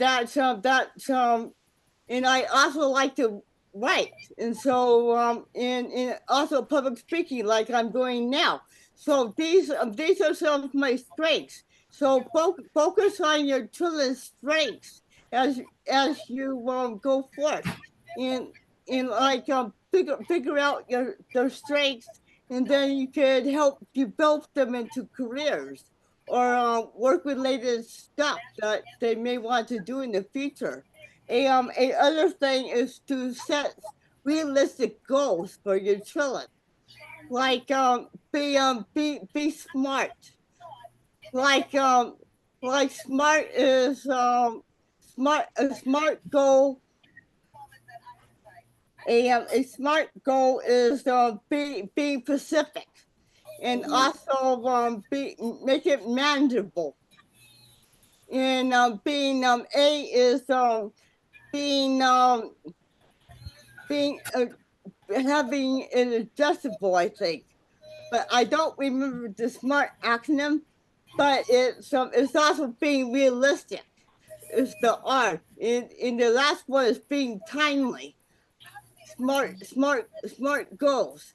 Because if you do a SMART goal with your kids, then you're and for yourself, of course, then you're able to adjust your goals so that they're realistic, timely, adjustable, and they're basically smart. And so make your goals small and also attainable. Celebrate your successes for your kids. When they meet a goal, celebrate with them, and it's great. Also promote independence by teaching your kids small attainable goals in daily living. Like when I was still living with my parents, my mom taught me independent living skills, like washing the dishes. It may be a small goal for me, and also cooking. My mom taught me how to cook some things. Also, other things that in giving me decisions on what I want to do. That is a good goal for kids, especially with disabilities. And don't take all the decisions. Don't make all the decision making from your kids. Give your kids decisions, ways to make decisions for themselves. It's that's also a very good goal. And also give your kids visual supports, like my mom did give me. Like she gave me cooking charts that I could make simple things with. She also when I was getting ready to get my driver's license, she helped me. She helped drive me around and help me get my learner's permit so I could get my driver's license. And also advocate for inclusive education is a other good goal for your kids. Like work with your school's educators and get your IEPs, your individual education plans set, stuff like that. But the main thing I want to give a call out is that when your schools educators tell you that in order to keep on the education process that you need to conserve your students going into adulthood. Don't conserve your kids. Oh. That's not the only way to go, because by conserving your kids, you are headlocking them down, and you're not using support decision making to make that happen. Use support decision making to help your students be free of conservatorship. That's it. You have offered a parenting manual here for, for the parents that are listening. And you have said so many important things. And one of them certainly is this whole issue of conservatorship. And I think it's one that there's very different perspectives here. And this listening to the self-advocates, the advocates is really important. So thank you, Keisha. Maria. Gosh, I can say a lot. I need to write a book on myself. No. Okay, so with me and now I'm not on self-determination right now. I'm just doing it the traditional way because I finally got a service coordinator that's really listening to me and he's really on it. And I like that because I have some where they just come and say, how you doing? This and that. Okay, bye. But this guy, anything that he sees or he hears, he'll let me know and tell me, what do you think? And I'll say, I don't know, I'll try it, or if I don't like it, I'll say, oh no, I'm not interested. But I really like the fact how he's really on it when it comes to new things that are there at the regional center or something that he heard of. And he'll call me up and he'll just say, hey Maria, what do you think about this? Or what do you think about that? And it's really cool because in Pomona San Gabriel, they had a workshop on dentistry, and I know I needed to get my dentures done and everything, and they're gonna do it already. In November, I start going to my appointments, so I'm really happy about that because I've gone to some dentists where they've really been like harsh on me, or they look at me and they say, we can't put you in that seat, you may fall out. And I thought, I've never fell out of a dentist chair. They just didn't want to deal with me because they seen I was disabled. Yeah. So they mix their words up and say something else. Yeah. Or like they see that I'm disabled and they'll charge me more money than what they were supposed to charge me. And it's just those little things that I really keep an eye out now that I'm older. And I think it's stuff, but I really like my service coordinator that I have now because he's really on it about stuff. Great. Because I've had someone, they'll tell me, we have this and that, I'll get back to you, and they never get back to you. Okay. Yeah. Yeah. Not good. All right. And Marisol, what advice to parents here? And while you are sort of sharing your perspectives on that, I'm going to ask if there's any questions that the audience wants to ask. Put it in the chat. We can ask that. We're running over a little, but we're doing well. So, all right, Marisol. Cecily, is it okay if I say the questions that I sent you? Or Yes. Okay. You want me to read your answers or you want to read them? You can read the question and then I'll answer the question. Okay. So, parents need to think about having their sons or daughters become more independent. So my question was, in my opinion, being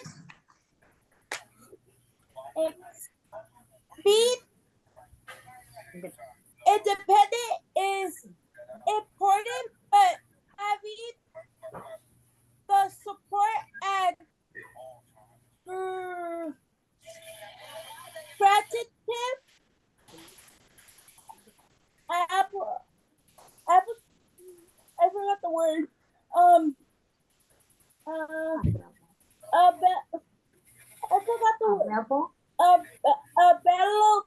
Available, helpful.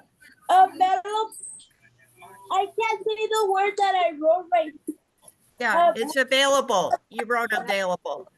Oh, okay. Available is helpful for clients. Like saying what I'm trying to say, like clients could be independent, but they need support from educator. Like they need more support for them to understand what they're asking them, because they could be like, I don't get what they're talking about. Yeah. So they need a little bit more support from a support staff or whoever's with the client. They need more help for them to understand what they're explained about or what they're talking about. Okay. So the other one is how can parents help their children become more successful Yeah. as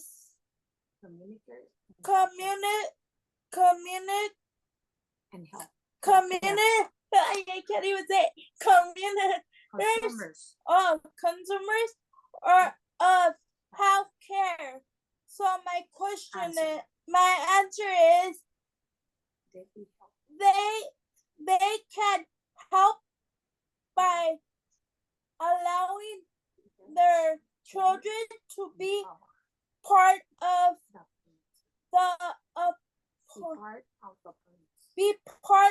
the appointments, like going to like the doctor, or if they're with the regional center, or when they have like a meeting, or different stuff that they have to do, like their appointments. Yeah. Or yeah. Yep. All right, Marisol, I think those two questions are more than enough right now.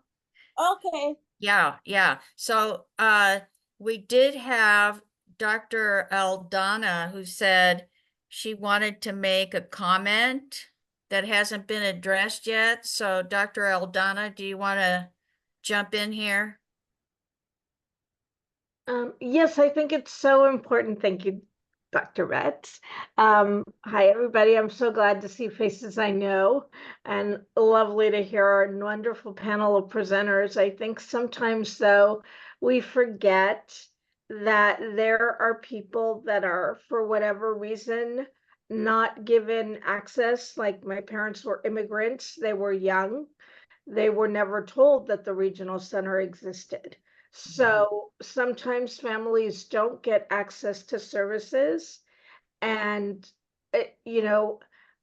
we have to think about ways in which we can bring those people into the community, but also to encourage parents that we might know or that we might see at school or at the grocery store or going out to the movies or in a restaurant or whatever, being able to give them information and encourage them to seek out resources, even if they don't need them right now.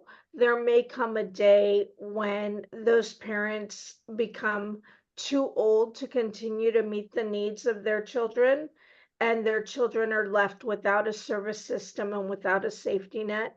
And as an adult, I can tell you it is very, very hard to get into the regional center system as an adult, even if you meet the eligibility medical criteria to be a regional center client. It becomes very difficult. It becomes difficult with the generic service systems as well. So while you're in pediatric services and you have all sorts of people that take care of these things for you, don't forget to encourage parents to get their children set up in those systems if they're not already in there. And sometimes there may be a cultural barrier to that. So I think those are just some things that we need to remember for those groups of people that may not necessarily have had the good fortune that many people have had. Thank you so much, Dr. Aldana, for sort of providing that perspective, and a very important one. And, you know, we've had a couple here like Keisha and Maria that were not immediate, their families were not aware of services available through the regional center.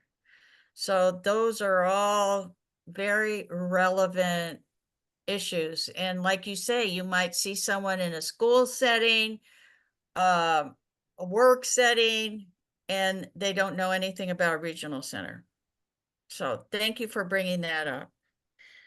I want to thank this panel for providing your insights about what it means to becoming an adult, the challenges that you encountered as you were growing up.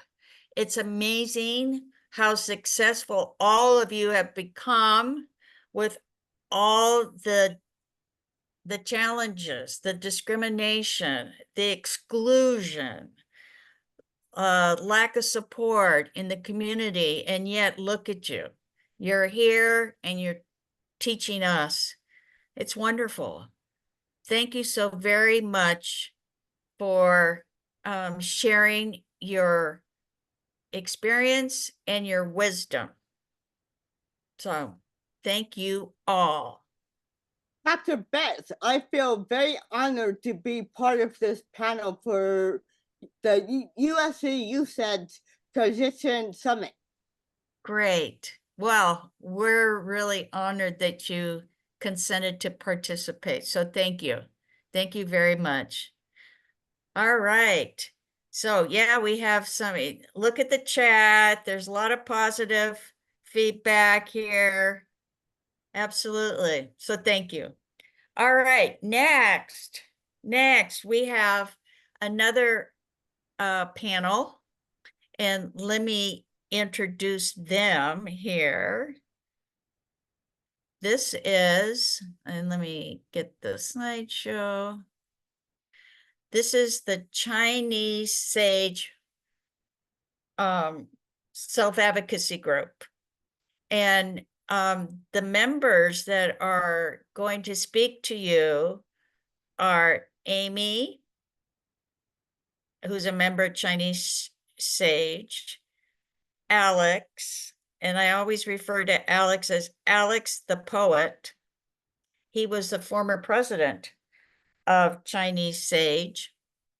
And he's a very prolific writer. He writes beautiful poems, many of which have been published.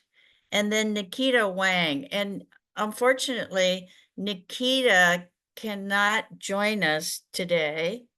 And so we have both,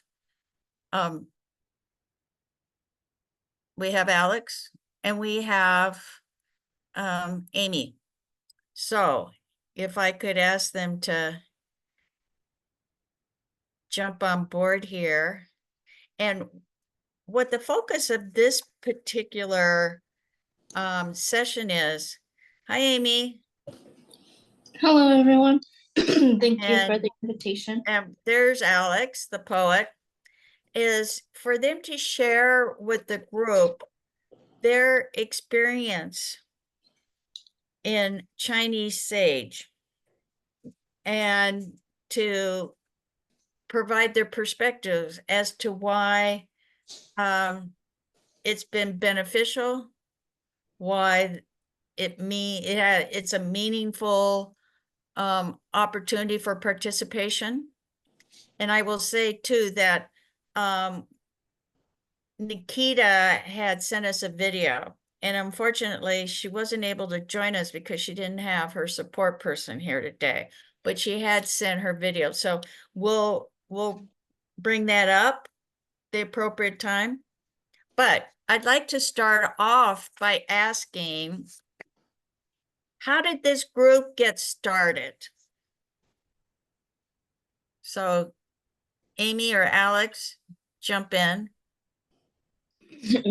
I guess Alex can share the beginning. I wasn't here at the very beginning. Okay, So that's fine. So I actually knew Dr. Wheeler. Actually, both Dr. Betts and I both knew Dr. Wheeler. So around the time that I graduated from Cal CLA in 2015 with my bachelor's in English, I was doing things with the Chinese Parent Association for the Disabled as like a way to interact with other people with disabilities.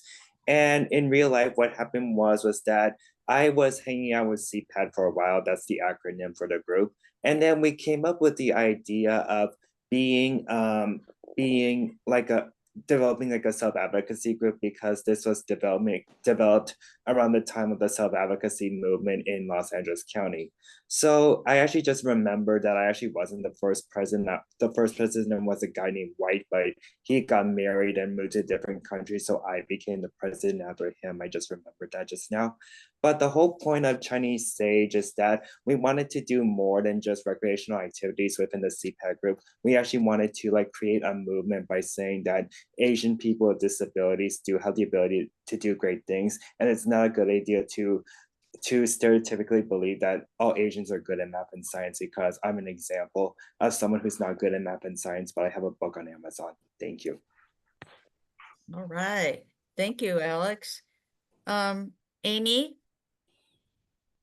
And then I joined in, I want to say 2019, because I remember it was before the pandemic started.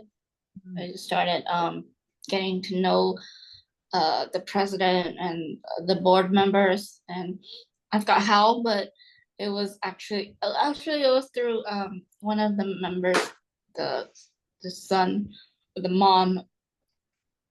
Yeah, her, May, and then Laker. So they introduced me, and I started just attending events and getting to know them. And after the pandemic started, after everything shut down, it was just we created a lot of online activities, movies, like watching it on Zoom, board meetings, project for our technology training, like our future planning right now for every third Saturday of each month. So that's been going on for 2 years. Plus the other technology training would be 3 years, 3 to 4 years of continuing projects and teaching parents and our self-advocates to learn how to use technology, what to do in the future, how do you plan for the future in terms of housing, financial, law, conservatorship, just all areas that we could think of, etc., regarding future planning. So with that kind of information that you've been provided, how has that helped you? It has helped me to think about what I want to do, what my next steps are, how I'm gonna move out one day, or start another chapter of my life and what I want to do, and share it, just I guess set an example. Not everybody have to go with my route, but just like Wesley said and the other panelists said, to have options, choices, and make a decision that is input that you can have from family, friends, siblings, relatives, especially parents. It's making an informed decision is important. Alex, you want to add anything to this? Oh, yes, I do want to add something to this. My experiences of Chinese Sage have actually taught me to practice self-acceptance because when I was younger, I was very self-conscious about my somewhat awkward behavior and how my mind was fixated on Jane Austen ever since I was 16. But what I had to learn from Chinese Sage is that it really is okay to be myself, and it's not a good idea to compare myself to every single human being on the planet. Because something I had to learn from counseling is that I really do have a condition called thanatophobia, which is the irrational fear of my own death, because I knew some people over the years who passed away and it made me sad. But what I had to learn over time through counseling is that the truth is that I'm just human, Amy's just a human, even Dr. Betts, who has a PhD, is also a human. So something I had to learn from Chinese Sage and also throughout my entire lifetime is that I'm human, I make mistakes. So instead of beating myself up about events from the past, just forgive myself and just strive for a better life in the future. Thank you for asking. Those are very profound sentiments. Those are very profound thoughts, feelings that you've just shared. And so your group gives you that sense of support and acceptance, you would say. Yes. Unlike, would you say, unlike other groups that you've belonged to? Yeah. Yes. Correct.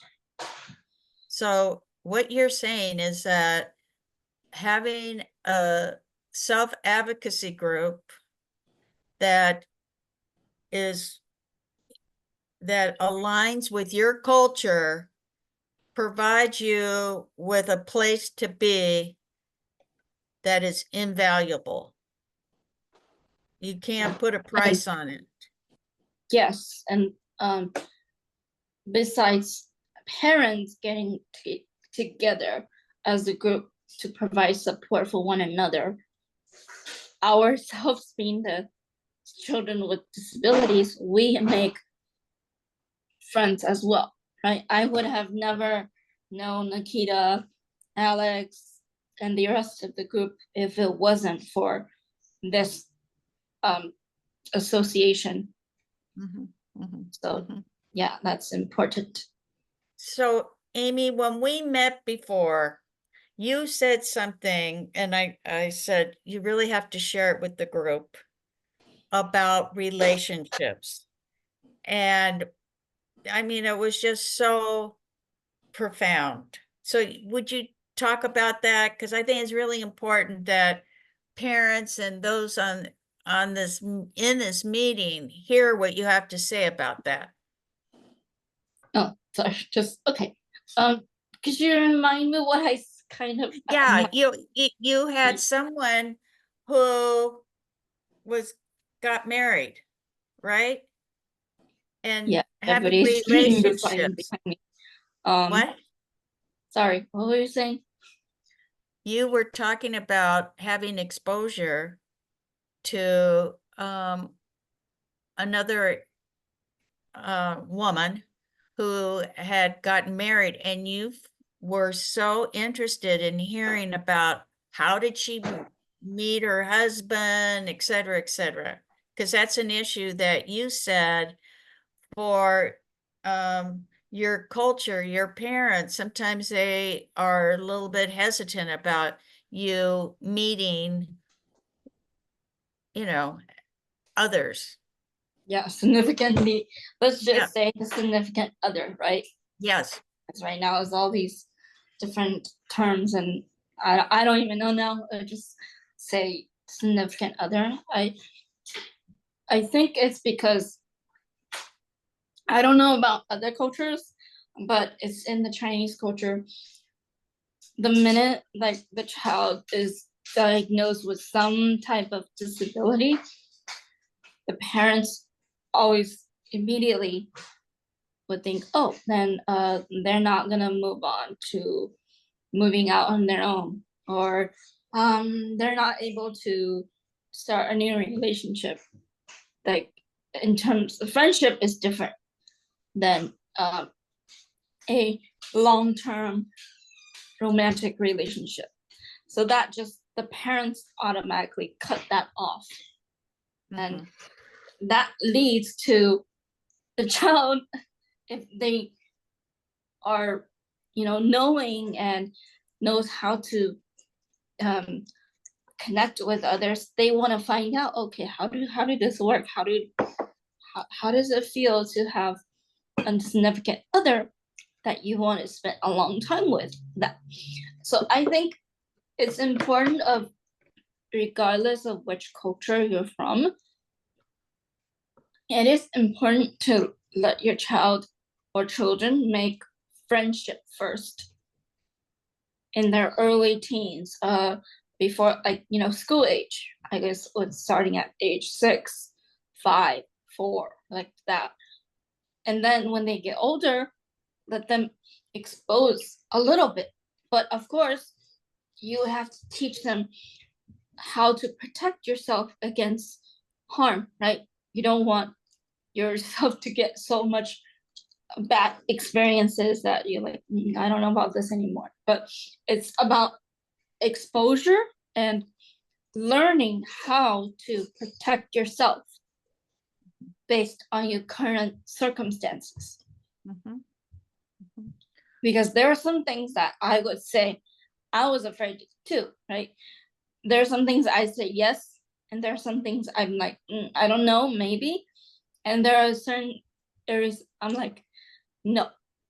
And if that significant other can accept and respect when you say no is a no, then that is a major step moving forward.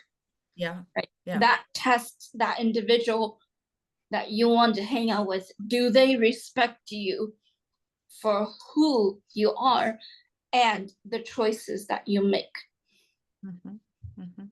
Yep. Very good. So, Amy, do you want to comment on the signage behind you? That beautiful Miss to Mrs. So I was just having my bridal shower this past Saturday. So then I just left kind of some of the decorations up. I was like, it's too much hassle to take it down. So I was like creating less work for my parents. So I just left it up on there. That's why. It's beautiful. Yeah, So, my one of my bridesmaids, she got all of it together for me. Yeah. So when is the happy date? I'm doing it at the end of this year. Whoa. Yeah. That's Sometime wonderful. towards the end of this year. I mean, I started planning like the end of last year. So I gave myself a full year to plan everything out. Yeah. Wonderful. Wonderful. I think that actually now Maria is married and has children, but we haven't had a advocate who is engaged and soon to be married. So that's very wonderful. It's great. Boy, you're getting all kinds of positive comments here. Congrats, etc. Thank you, everyone. Yeah, and then I'm just having a lot of work to do, but it's exciting. Yeah, it is. So there was a comment here. Let me go back to it. And I would ask both of you to respond to it. There is a stereotype about the Asian community that neurodiversity is not well accepted within the Asian community. Do you find that in general, the Asian community is becoming more accepting of differences? I would say yes, especially here in the US, but it's not the same case as in China. In China, it's still very difficult, but here, parents, they're immersed by the American culture, so they're coming out of that stereotype little by little. Okay. And it takes time. Okay. And Alex? Yes, I do agree with the comment about more diversity and more acceptance because I'm a movie person, so I know a lot about movies. So when Hilary Swank won Best Actress for her performance in Boys Don't Cry, in which she played the transgender Brandon Tina, she actually said on the Oscar acceptance night, she actually said, "I pray that for the future we will do more than just make movies for society, but also celebrate the diversity in the real world." And many years after high school, I do notice that more people, especially in cinema, are trying to be more inclusive because there's more LGBT movies, there's more like Asian movies like Past Lives, which was nominated for Best Picture last year. And the truth is that I'm also contributing to the diversity because like I said before, I'm not a stereotypical Asian. I'm actually very bad at math, but since I write poetry beautifully and I read books every day, that's actually why I have a Jane Austen brain, because I can actually think like her. I read all of her novels, and my poetry actually does sound like Jane Austen's writing. So I'm like a modern Jane Austen, and I'm actually grateful for that. Thank you. Oh, wow. Thank you, Alex. Thank you. So what I'd like to do is sort of finish up this session about Chinese Sage by having Nikita. Nikita is a member of Chinese Sage, and she had sent a video for us to show. And unfortunately, as I mentioned, she was unable to attend because she didn't have a support person available today. So, Rowan, can you key that up? There we go. Here we go.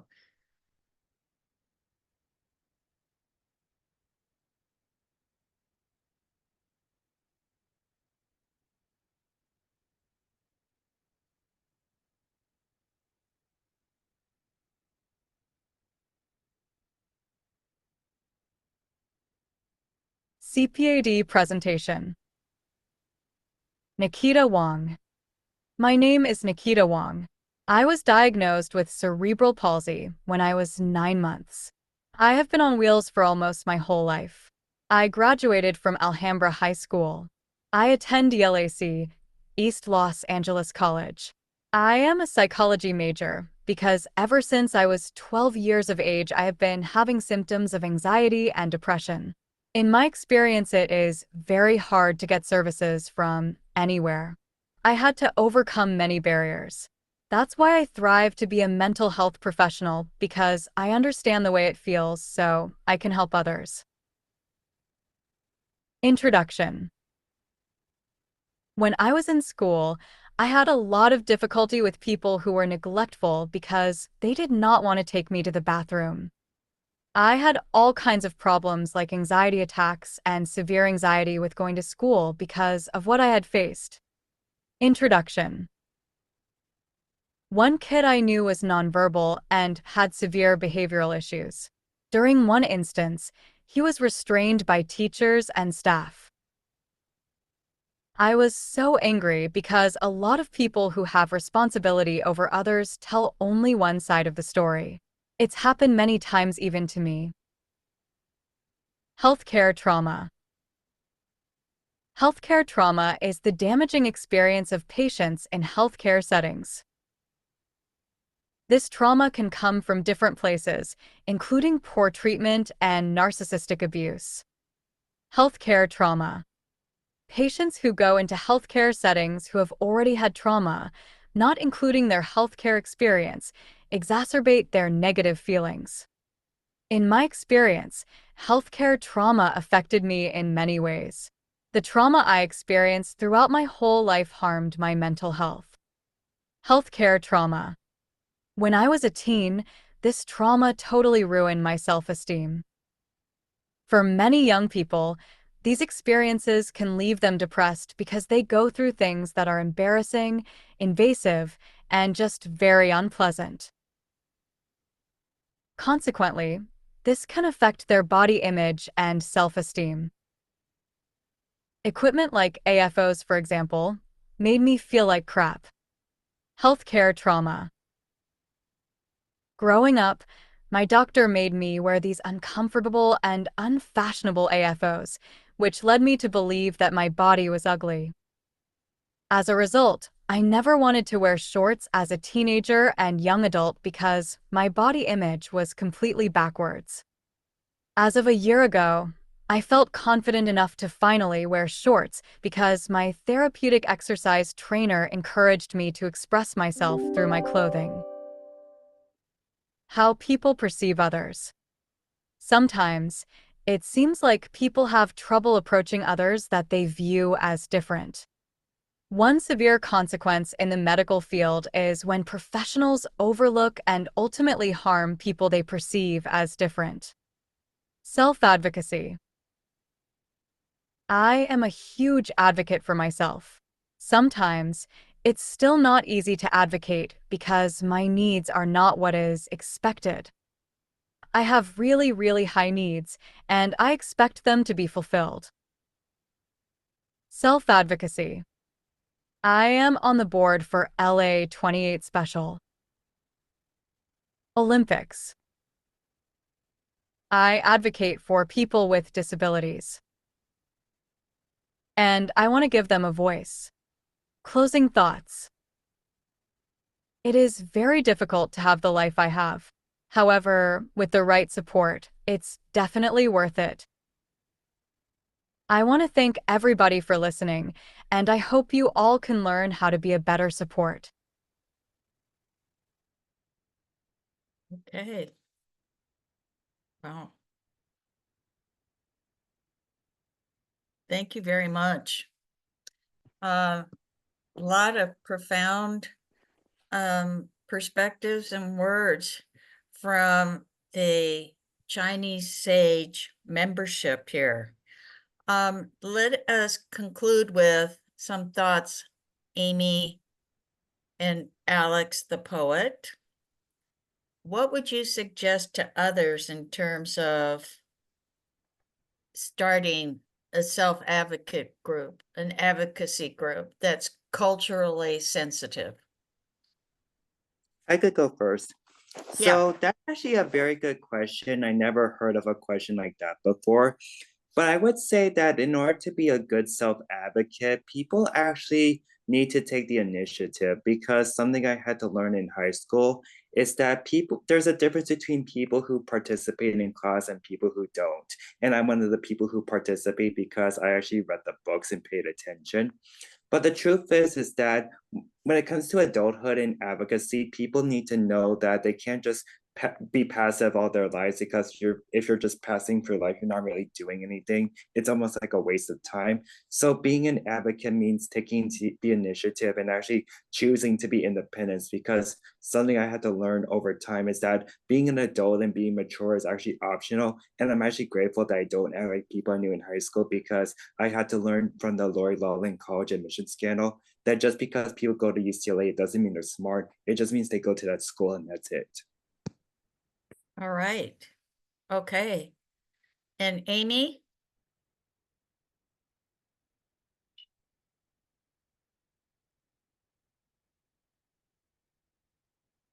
Amy, are you still with us? Yeah. Yes, sorry. Well, I want to say that it's important for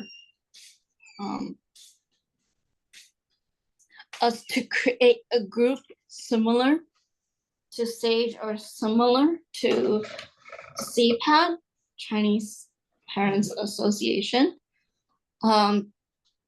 based on your personal culture and coming together to offer support for one another.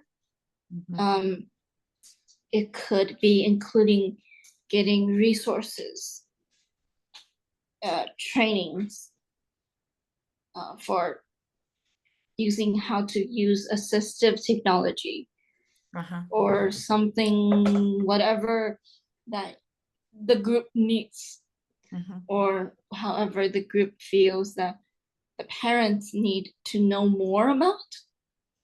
And the most important is to navigate the system, right? For education, healthcare, transitioning to different phases of your life, right? Me and Alex, we've transitioned from elementary school, middle school, high school, and luckily I didn't have to experience a lot of scams, college admission stuff, but that process was hard, right? I had to navigate everything on my own, submitting applications, just and making sure that did I get admitted or not? What happens if I'm not? What's your backup plan if the school that you really wanted to go to unfortunately didn't accept you, right? I always create backup plans because I don't want to just stay at home and not do anything.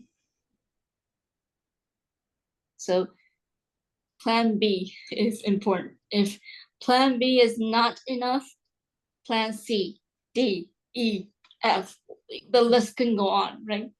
Yeah. It's always good to know what you want and get where you want to be, even if it takes longer than neurotypical students.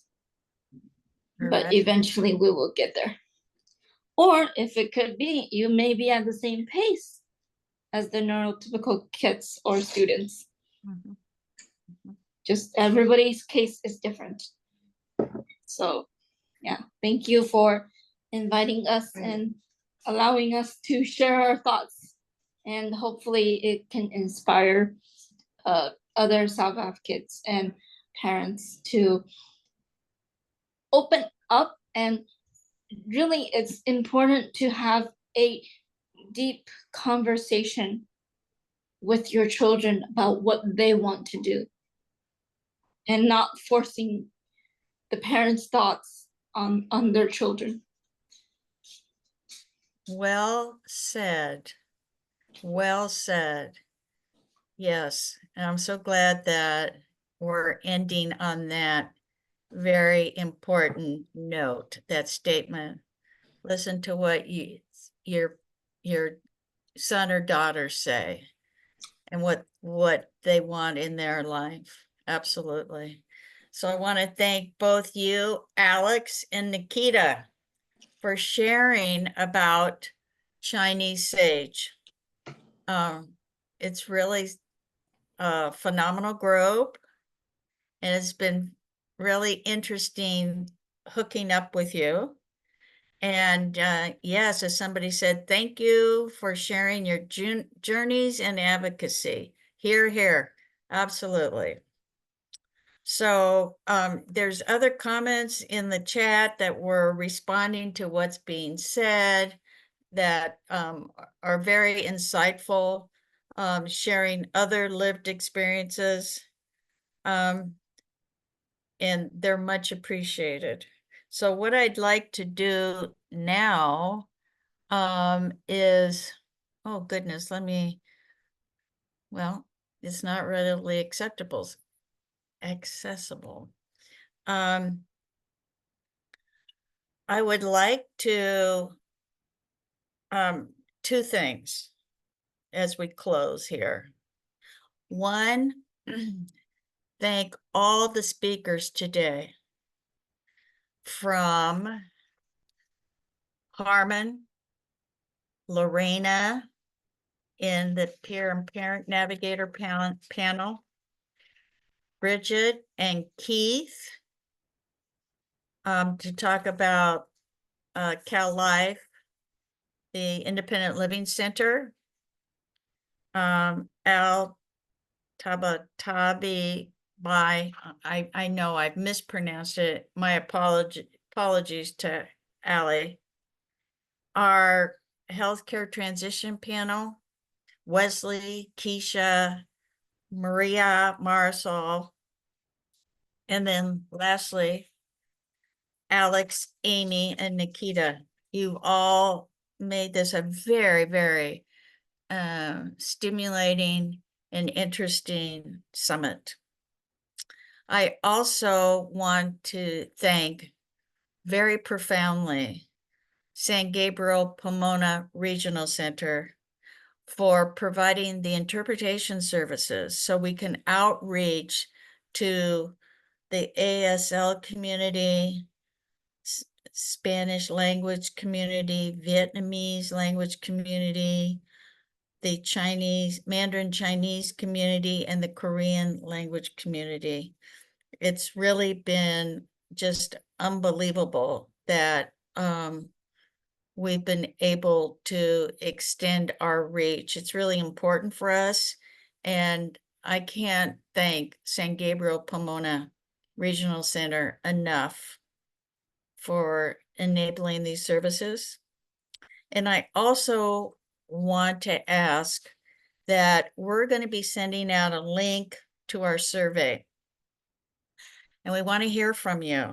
We want to hear about your feedback about today's summit, but also we want to ask you too for ideas for next year. We really pay attention to what it is that you share with us. And today is a perfect example of that. It was suggested, we want to hear from the advocates, not about them. We want to hear directly from them. And that's what we attempted to do today. And we also have been hearing about the problems with SSI and employment. And that's what, I had selected that speaker. And also talking about independent living centers, because some of those are not, as a resource, not well known. So we're glad to have that opportunity to speak to needs. So before final words, I see that Alex, the poet, has his hand raised. Alex. So I actually figured out how to pronounce the name. It's Ali Taba Tabai. Ali Taba Tabai. Oh, thank you. I appreciate that. You're deeply. welcome. Thank you, thank you, thank you. Thank you. Okay. So everyone, thank you again. Have a wonderful rest of the afternoon and weekend. Oh, wait, Victoria, you have a, Yeah, because I put a question, but will this summit be, because I know it's recorded, will this be available, the link for us to watch in the future? yes, it will be. And typically what we do, and we can follow up with it, we post it on the CHLA UCEDD website. So you can, it will be available for later viewing. Can you put the website on the chat so that we can, so I can access it, please? Yeah, we're not, well, we have to wait to upload it. I mean, I don't think we can upload it in the next few minutes. Okay, so will will the link be available? Oh, there, here, Rowan already There you did. go. Thank you very much. Yeah, yeah. Okay. Yes, thank you for helping Cecily with that pronunciation. I couldn't agree more. I have a reputation for mispronouncing individuals' names. Just something I have to live with. So thank you. Anyhow, everyone, thank you and have a great weekend. Bye-bye. Bye-bye.